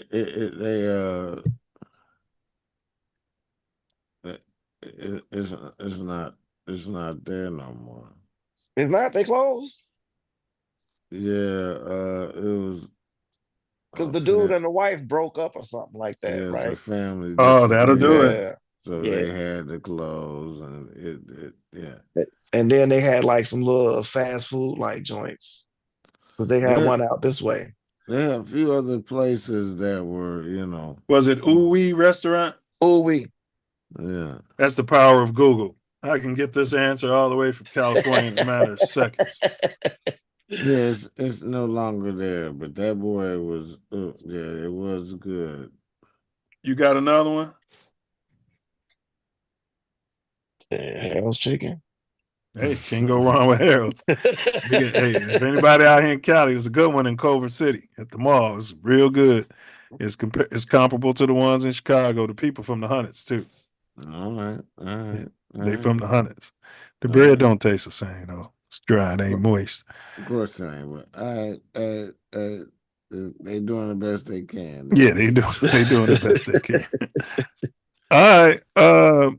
Would you ride in a driverless vehicle, like a driverless taxi? I ask myself that every time I see that junk on TV or hear it on the radio, and I think to myself, at some point, you would think that it's going to get to a point where it's going to saturate the world. And eventually, I think possibly. But in the beginning. So what you're saying is, right now, if everybody was jumping in Lake Michigan in the middle of January and everybody kept doing it at some point, you're just going to do it. Is that what I'm hearing? I might. Let's go.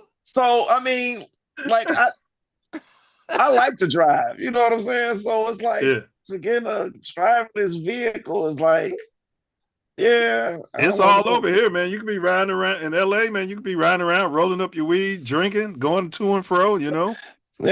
I don't need no more DUIs, all of that. Yeah. So let me paint a picture for you. Let me paint a picture for you.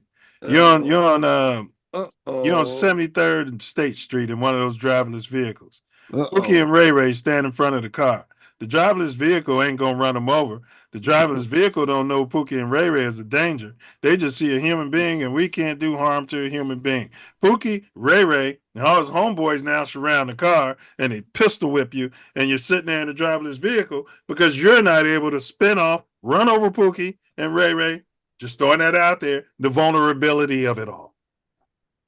Does it have to change the word? Does it have to let them in? I mean, shit. It doesn't let them in, but what are you going to do? All they got to do is break the window, snatch you out of there. It's got to be. I'm just saying. I'm just saying. That's a hell of a scenario. This imaginary system. You're at a red light. The car's not going to run the light. They start Pookie and Ray Ray start shooting. They start shooting at each other. Oh, no. A human being is going to drive as soon as he sees people pull out those things. You're going to pull off. You're gonna pull off. It's But gotta be protective of that. But when you're in that car, it's gonna sit there. It's gotta wait for the light to change. Yeah, it better be. Well, it probably won't be, but it better be some sort of protective. The Bulletproof window. vest, bulletproof or something. Yeah, the whole situation better be. Otherwise, What I'm saying, bro, y'all in Chicago, man. A car hits black ice behind you. Chicago. A car hits black ice behind you, and you sitting at the red light. You might pull off. That car's gonna sit there, and then boom, you. That's what I'm talking about. It don't have the consciousness we got. Yeah, Exactly. I feel you on that. None All right. I'm like Will Smith in our Robot.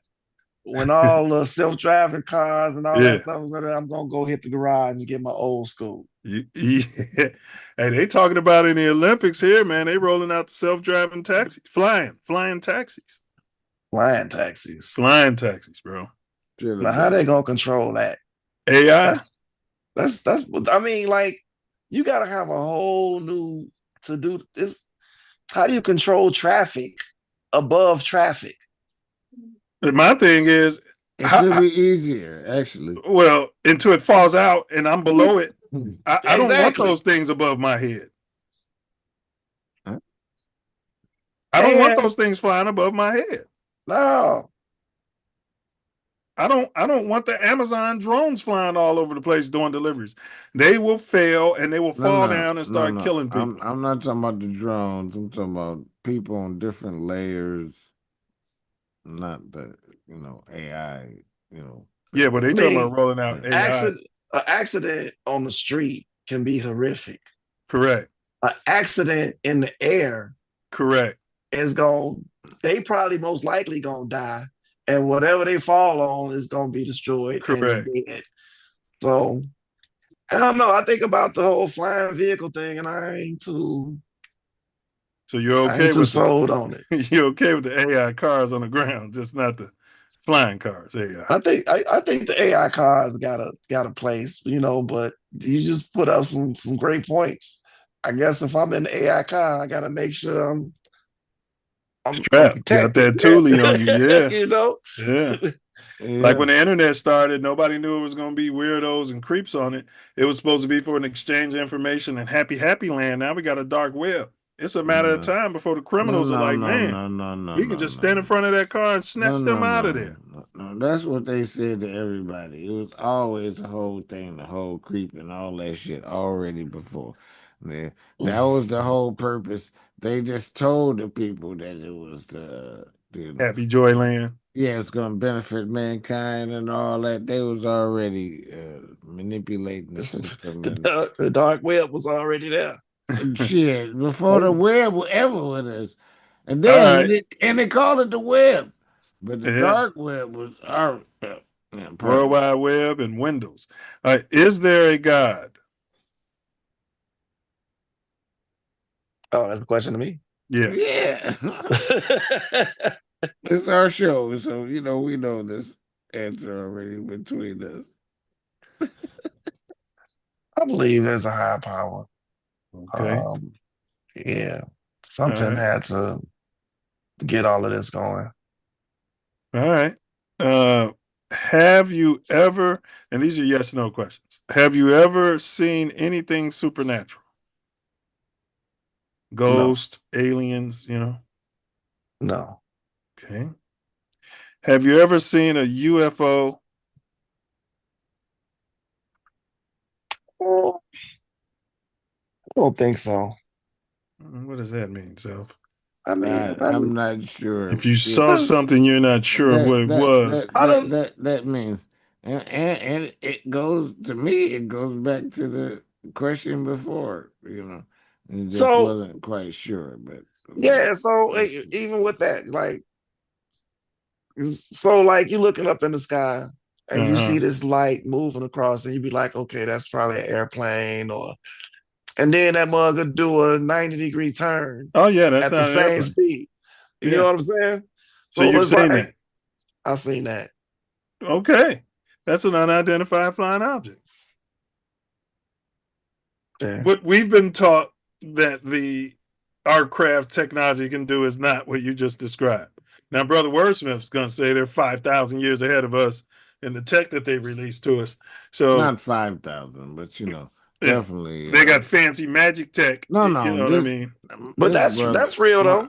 My brother, I've spoken directly with him and let him know that, and it's probably further than what I've said, but at least 200 years advance of technology. They have They keep piecemealing hidden it from out. the masses.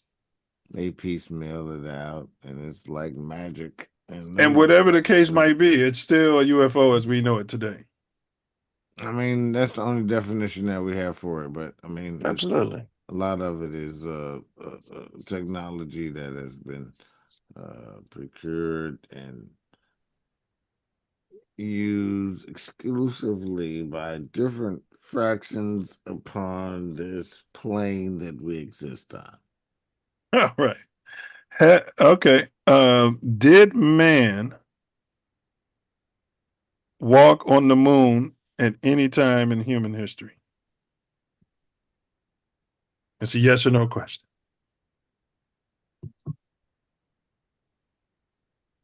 I don't know. I mean, they told us they did, so they tell us a lot, though. Yeah, they told me Santa Claus was coming down the chimney that we didn't have and leaving my toys. We didn't even have a damn chimney or fireplace, and I was believing that. So with that, and I like to do a yes or a no, I just go with I don't know. Because if we did back in the 60s, why haven't we been back? Did man walk on the moon during the Apollo? He sounds like a no, but he just can't say it. Maybe that's what he sounds like. I know he means that, but he's trying to talk like he's gonna rub his. Yeah, he's rubbing his bum on the fence here. Yeah, I would say no. He just said no, because I know that's what he really feels. Yeah. But he was sounding like he was going to be out there pulling his ass out and rubbing it on the fence and said, I don't know, because I was there, but we can't do it today, and we never went back. And all right, that's fair. That's fair. No, we would have taken a my maybe. brother, shit. We would have taken a maybe. All right, here we go. We just give shits about maybes here. All right, magic box question. All right, this is a magic box question. It's going to take some imagination. Now, imagine Brother Wordsmith here. Okay, he had a magic box. It's made out of Hollywood and acacia wood, and it's got a fancy red button, just one button on the top, right? And God forbid that a person whom you have the most difficulty living without had a rare, terminal, painful illness that they suffered dearly from, and they were screaming out in pain for your help, and death was imminent. All the king's horses and all the king's doctors said ain't nothing we can do. The morphine ain't working, and they just got to ride this out. What if Brother Wordsmith told you that, remember that box I gave you? All you got to do is push that button on that box, and your loved one will be 100% cured. No more pain, no more imminent death. But, there's a big but. A person who you do not know, an innocent person, right? They could be on the other side of the world. They could be up the street. An innocent person who you do not know would then suffer the same fate as your loved one. Do you, Mr. I Believe in God, press the button? I choose not to answer that question. I think we're going to take that as a yes, right, Brother Wordsmith? He doesn't like the way I frame these questions. I think that I'll take that as the same that I think espouse that I would. Yeah, more people are starting to say they press the button. I wouldn't press the button. But more people are saying they repress it lately. So I know I've been exceptional in a lot of things and a lot of situations that would not have existed if there was not favor, and Man, I think that's I could extend it. well, the that's a hell reason of your a loved one is in that position is because somebody else pushed the button. that's a hell of a Yeah, butterfly effect. Ain't it? yeah, Ain't it? The motherfuckers is just going around pushing buttons and Ain't putting it? yeah, people, and yeah. I mean, you know, And the only way to stop the curse is for somebody to suck it up and go meet their maker. Let them do it. I'm pushing the button. That's fair. I'm not judging nobody. It's not for me to judge. Only God can judge us. All right. All right, bro. That's it. We got a 60-second game and you out of here. We got to get Karen to bring up the clock. Let's see here, Karen. Love, honor, respect. Thank you for doing this. This is yeah. Right. We do appreciate you doing this. Hey man, y'all dope, man. I appreciate you having me. Remember, man, your great grandkids may come across this video like, damn, that's man, don't you wish you could see a video with your great grandfather? You know what I'm saying? Chopping it up, talking about, gotta go, master coming, about to come string us up to a tree. I got this land. They think I ain't got land. They trying to steal my land from me.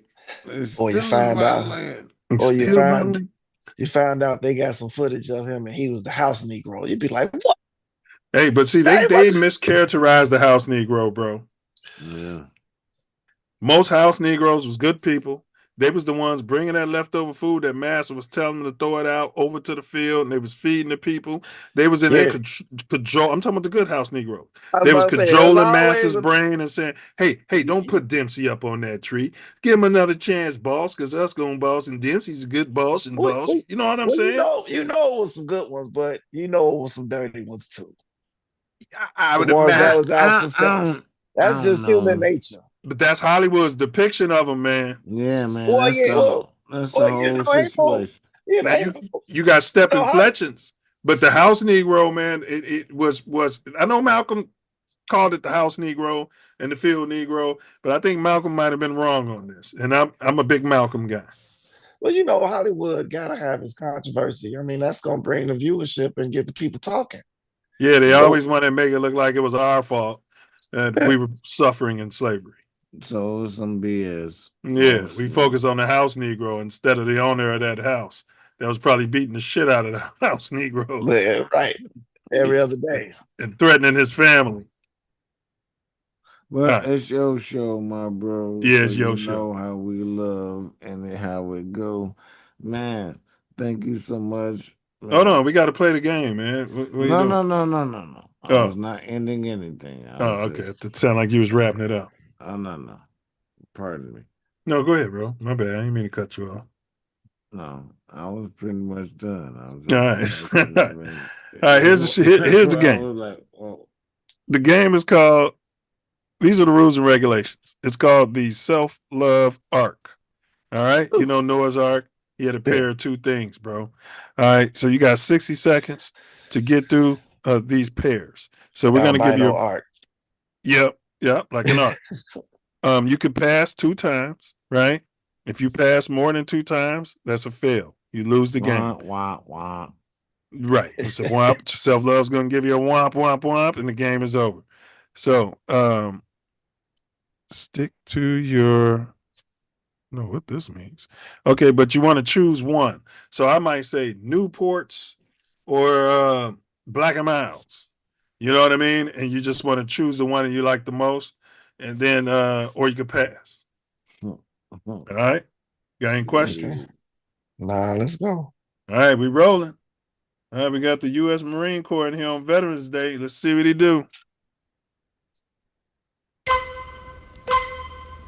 Harold's Fried Chicken. Uncle Remus Fried Chicken. Harold's.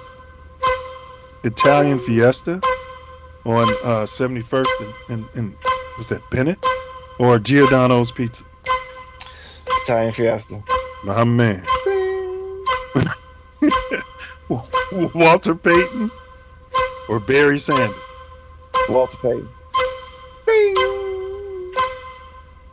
Ron Hardy, Frankie Knuckles. Frankie. Dr. Martin Luther King Jr. or Malcolm Red X? Malcolm. Nas's Illmatic classic album or Kanye West, Chicago's very own College Dropout?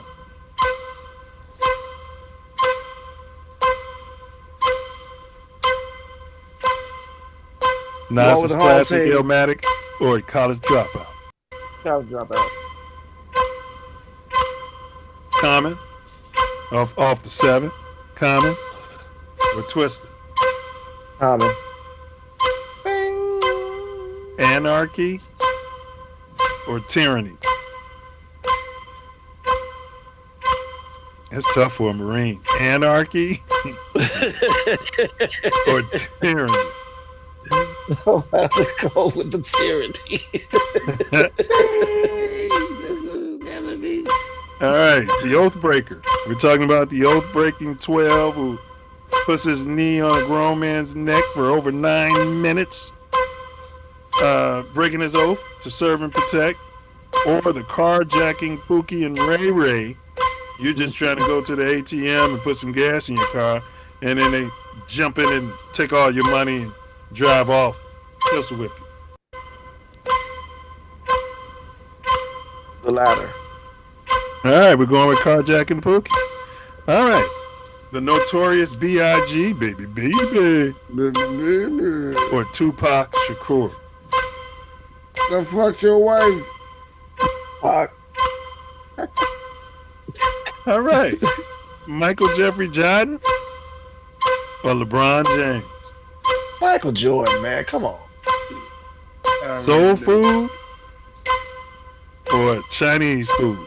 Oh man, soul food. Please. Okay, we're down to the bonus questions. Build that border wall. Build the wall or open superfluous borders? Open the borders. Live forever and ever and ever or die tomorrow? Live forever. Okay, down to 3 questions. Prince, Michael Jackson? Prince. Wow. This is the last question. Hip hop, classic, true hip hop, or house music? House music. Wow, he scored 100%. He scored 100%. Brother Wordsmith, what say ye? Hey, this is my brother, and I knew it was gonna be expansive conversation. I love him to death and beyond. Actually, Yeah, he answered every single question. this is not. That was the most questions we've ever asked, too. Yeah, I'm so happy. I just said, hey, he was on the last show in the comments, chat. Yeah. and man just made the spirit say, hey, this is gonna be expansive beyond most experiences.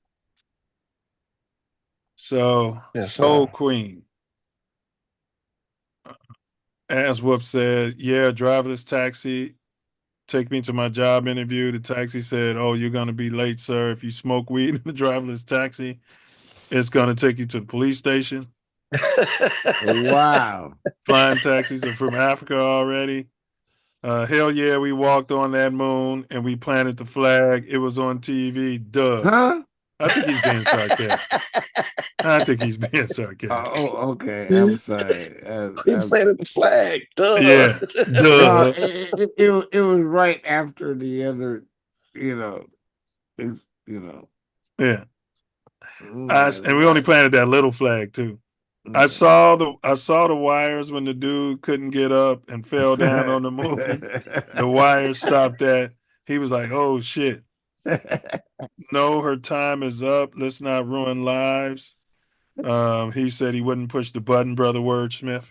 Okay, your business partner would not push the button. And Yeah, I'm well, not. I'm just letting you I'm know what not. your business partner said. Well, hey, I'm just saying I don't judge. My people, and I know, I've been here a lot of times. Well, pardon me. I'm sorry. Well, we had a poll question in there, and I put it in the chat, y'all. I'm gonna put it in there one more time for y'all to get y'all vote in. I want to get DJ Fred D Glass's response before he bounces out to the poll question, bro. And it is, why is house music still so damn popular? Choose the best response. Your first is because of the DJs. Your second option is the jackers, meaning the party goers, the house heads. Then you got promoters, and then you got other. Other could literally be the music itself. Um, which one are you going with? I'm gonna say other. And what's other for you? Is it the music or what? I say other because it's the music, but it's the way it's spread globally. Like if you didn't have a lot of these DJs moving around, going overseas and taking that music to these different places. So with that, maybe it's the DJs. You know what I'm There you saying? go. Because house music damn near became more popular overseas than Chicago at some It point did. because it was like it was a dying thing here. Yeah. And the cult following kept it going, but now of late it's been just growing a little bigger. So yeah, the DJs. Yeah, house music was They better for took our. it. What's that? I said DJs and they took it to those other places. When I was in the Marines, man, I couldn't find no house music. And you go to the club and they would play one or two songs and then get back to the hip hop and R&B. So my only house music or close thing I can get was the techno club. And I just have to go hang out with the white people just so I can get my beat counts in. Yeah, house music overall, I think would have been better for the culture. We were done a number on by the CIA, in my opinion, where they wanted to destroy even the hip hop and make it all destructive. House music was all a story of love, man. Like if you listen to the songs that have lyrics, it's all about love, family, and devotion, and positive things like that. And they wanted to strip that from us. And then they packaged what we created and took it out to the white folks all over the world. And then they look at us now and say we don't have culture. You got any big ups or any plugs you want to do as we close out, bro? Shout outs. Shout out to my AE crew, Ancestral Echoes. Shout out to all my DJ family, my guys, Consul. I think I saw you in the chat earlier.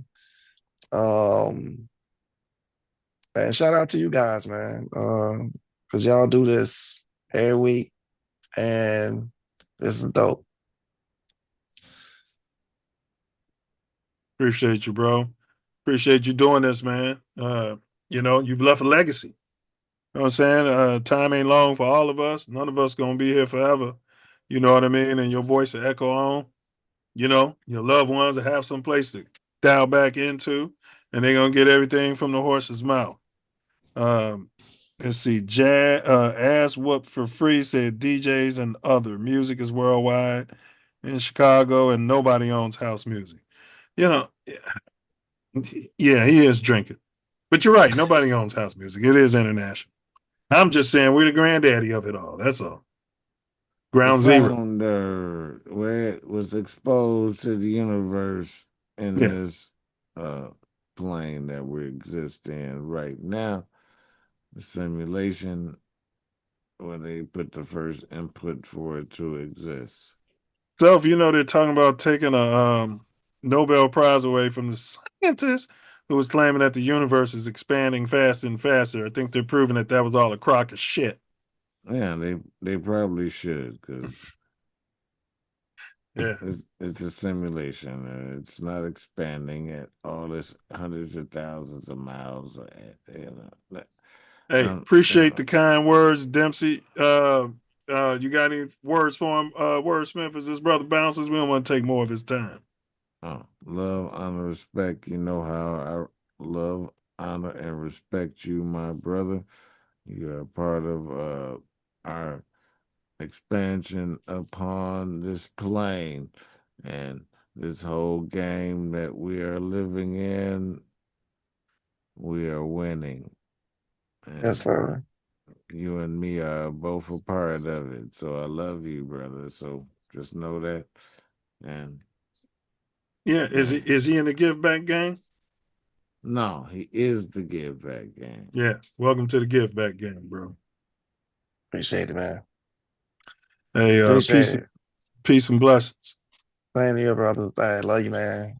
Y'all stay smooth and cause hey, Yes, appreciate sir. y'all having me. I'm gonna get you my address for that that hoodie. All right, one love, brother. Appreciate you. All right, man. Y'all take it easy. All right, that was magnanimous, huh, there, fella? I knew it was gonna be, because I love that brother. That brother is pure. He's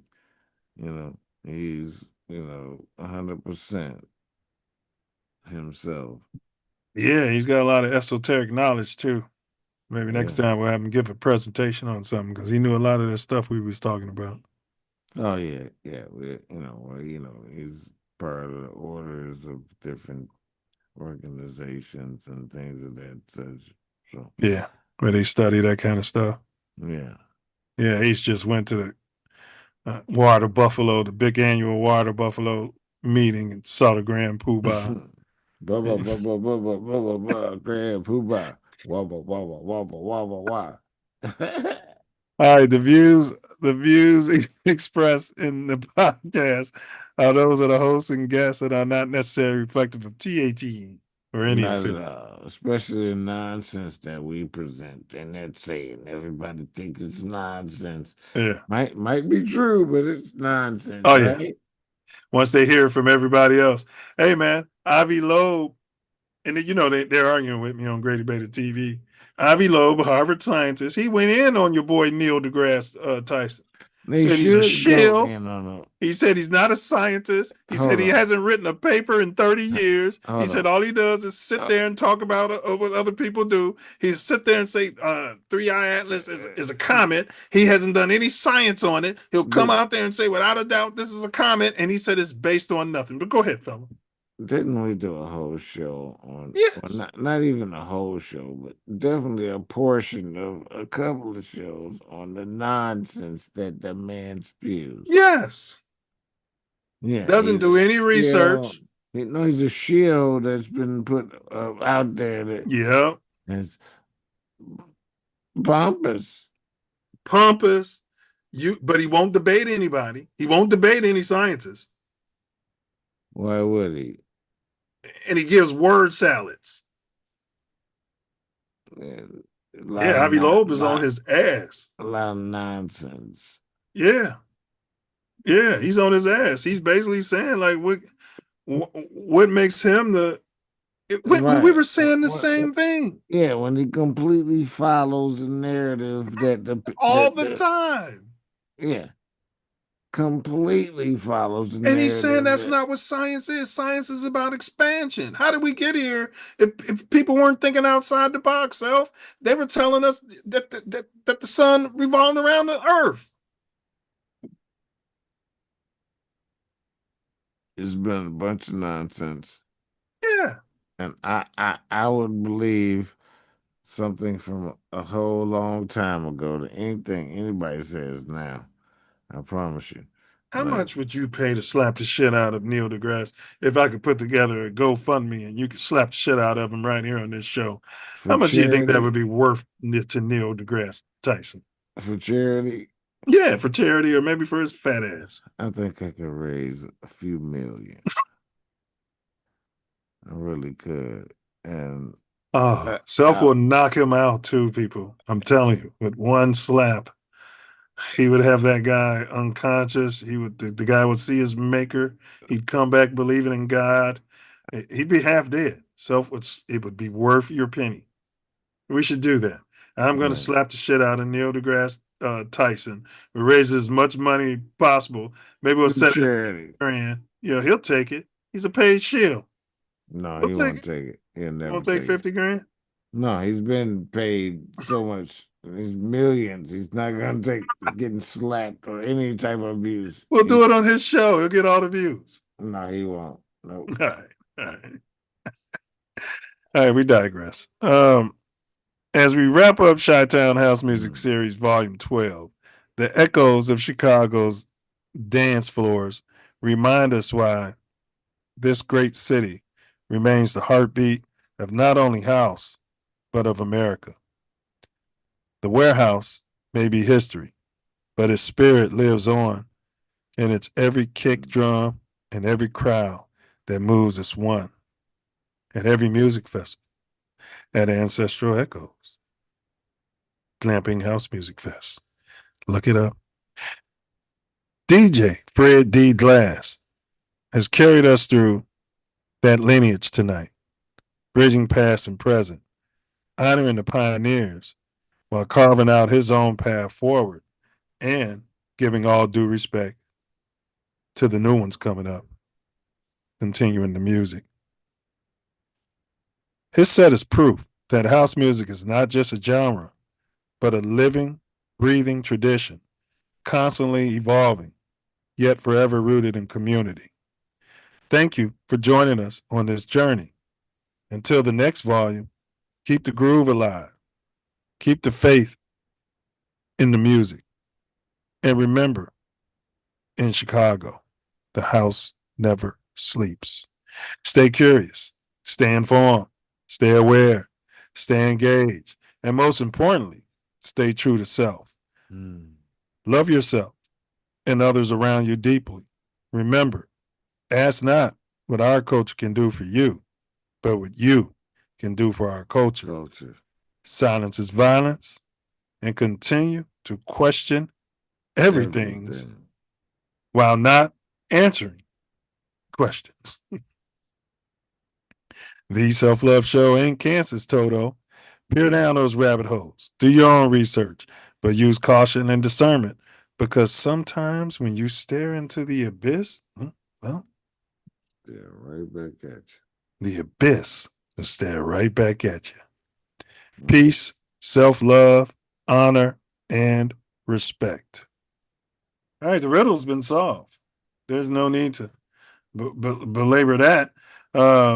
As what for free said, we are the granddad. Chicago was first. That's right. That's all we're trying to get across here. And if we don't ram that, we'll have kids running around here not having any idea what they're talking about, but yet they're spinning house music. Hell, if you ask me where hip hop started, I could tell you New York. Of course, some might say LA, but I would say New York. No, I'm not even sure if you can say that, because there was offshoots and things like that before. And true. And we were doing something similar in Chicago, weren't we? So a lot of that was in Chicago. Yeah. You talk about all the bebop and all these motherfuckers Yeah. that did all that shit. That was, man, everything dope about America or the world is mainly from Chicago. And Yeah. six figure Dilla, I'm gonna give you one ups on that. Yeah. So born in a warehouse, I made dances unite, 4 beats, my heartbeat, all through the night. I am the Windy City's groove, bold and true. What am I that the world learned to jack to? Solved by DJ Obatala and Brother Wordsmith. What's the answer?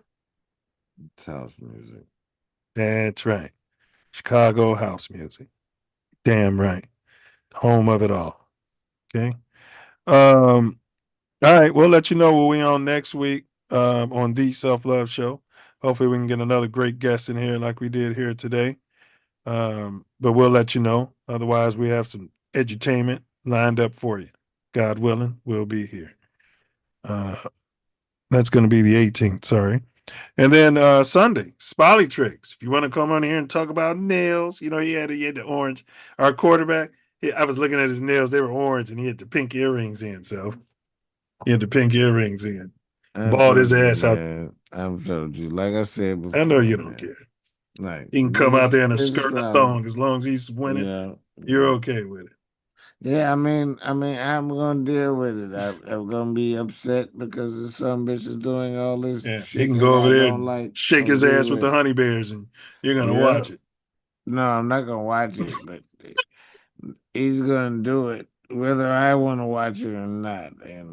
This son bitch can throw the ball and run the ball, and he's clutch. Yeah, he's clutch. So there's a lot of games we should have won last year that he brought us back and gave us a lead late. Yeah. Dennis Rodman, motherfucker. They love to bring up Dennis fucking Rodman. Yeah, because shit, I got to, because this son bitch was in a fucking wedding dress, and I looked at that and saw that I really didn't, agree with that, but we won championship. He was getting 30 rebounds and playing some hard defense. We were okay with that, huh? Well, I wasn't okay with it, but he performed. So I was cool with D-Rod doing that. He's just, he's just different. It helped me to get to this process where I'm okay with this motherfucker with the nails. Oh, so they're bringing you along. Predictive program. They did. Right. And Dennis helped them. Okay. I ain't mad with the homeless guy. As long as you're aware. As long as you're aware. Son bitch. But pull up, mouthpiece included. We talk Spolly Tricks. You can always pull up, but if you do pull up, what? You better make sure you bring your mouthpiece, because shit, your whole rack could be fucked up and left all wet. That's right. 100%. That is right. All right, y'all. So this brings me to my personal favorite part of the whole shebang, and that's going to be Wordsmith's final words out there, out there, out there, out there, out there. Wow. Okay. Yo, is that Sway? Yeah, because y'all don't even know what's going on. Knowledge be born when we transform. We always been gifted, never been the norm. That's why we transform into an infinite storm. On the Self Luv Show, we brought our infinite tempo. House music version. We put it in, no perversion. It's like a surgeon. And we cut out the BS. Y'all wanna deal with the TS. But we bring the ancestor echoes and bring it on the scene. On the set, make it crisp and clean. Do what we gotta do and invent the team. Man, know what I mean? Ancestor echoes. We bring Freddie Glass, one of the best artists, DJs that kick ass. Bring his whole vision to our system so we can elevate and deal with them. They don't know it ism. It is a different ism, realism, centralism. I'm gonna let them know how we go get them, how we live them. And he has put the thing in our system that we know elevates the rhythm. You know what you gonna get when you come through during his set. Through ancestor echoes is correct. I don't even know why we suspect anything different. We in it to win it. They don't want to mess around with the percentage. I'm gonna spend it how I live it. I'ma get it. That's the way it go, and I'm gonna live it.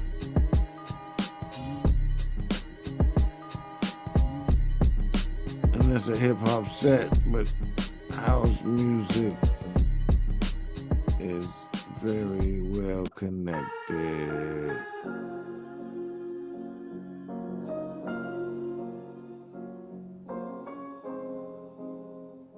So love, honor, respect.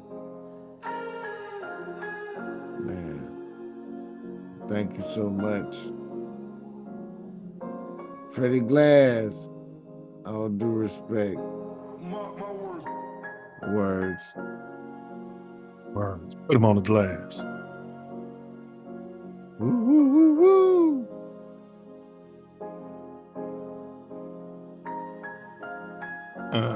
T.Y. said he celebrated Veterans Day too. Thank God. Yeah, man. Happy Veterans Day. Tapping that in there. Thanks for y'all's service. All right. Karen, take us out of there. Love, honor, respect. That's how it go. Thanks.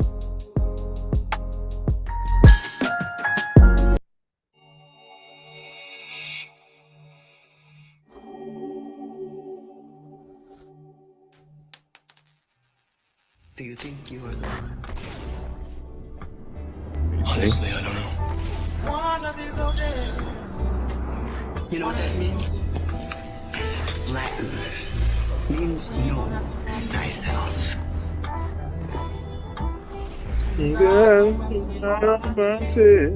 Time is now, my people. We must man know together. thyself. I will eat the right foods that I Go myself. the wrong way stole my health. I'm glad to be me now and nobody else. Man, know thyself. I will eat the right foods that I Grow myself. Cause the wrong way stole My health. I'm glad to be me now and nobody else. Yo, here I go Bullets. again, the code and all the scriptures, potions and elixirs. Come on, Karen. Bullets. A boomerang. Stand your ground. Murder is suicide. Yeah, well, an eye for an eye.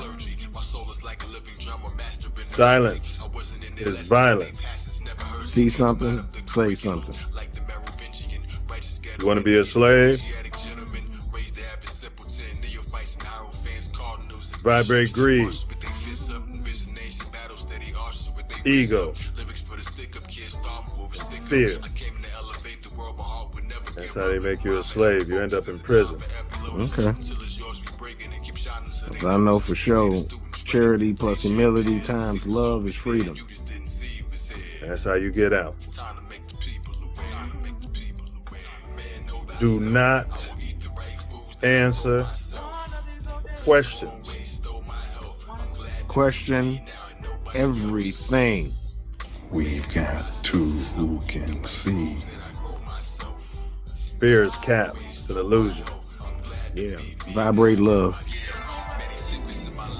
See if you can hear it. You never die when you breathe in the Holy Spirit. Swine ain't divine, the people they won't go near it. Salad bar, spit a notch of average hard here to bring you back to God. Said it just like Master Far sent you. The end ain't always happy. And forgiveness is love's supreme vibration. So, do something charitable for a so-called enemy and end a beef. Healthy people, heal thy people. That's a commandment. Yeah, it's hurt people, for sure, gonna try to hurt people. Free Larry Hoover, man, like Big Meech. Free Jeff Ford. Free all the guys, man. Prison to slavery. Check that 13th Amendment if you don't believe them. And be Yah. Walk on water. Man.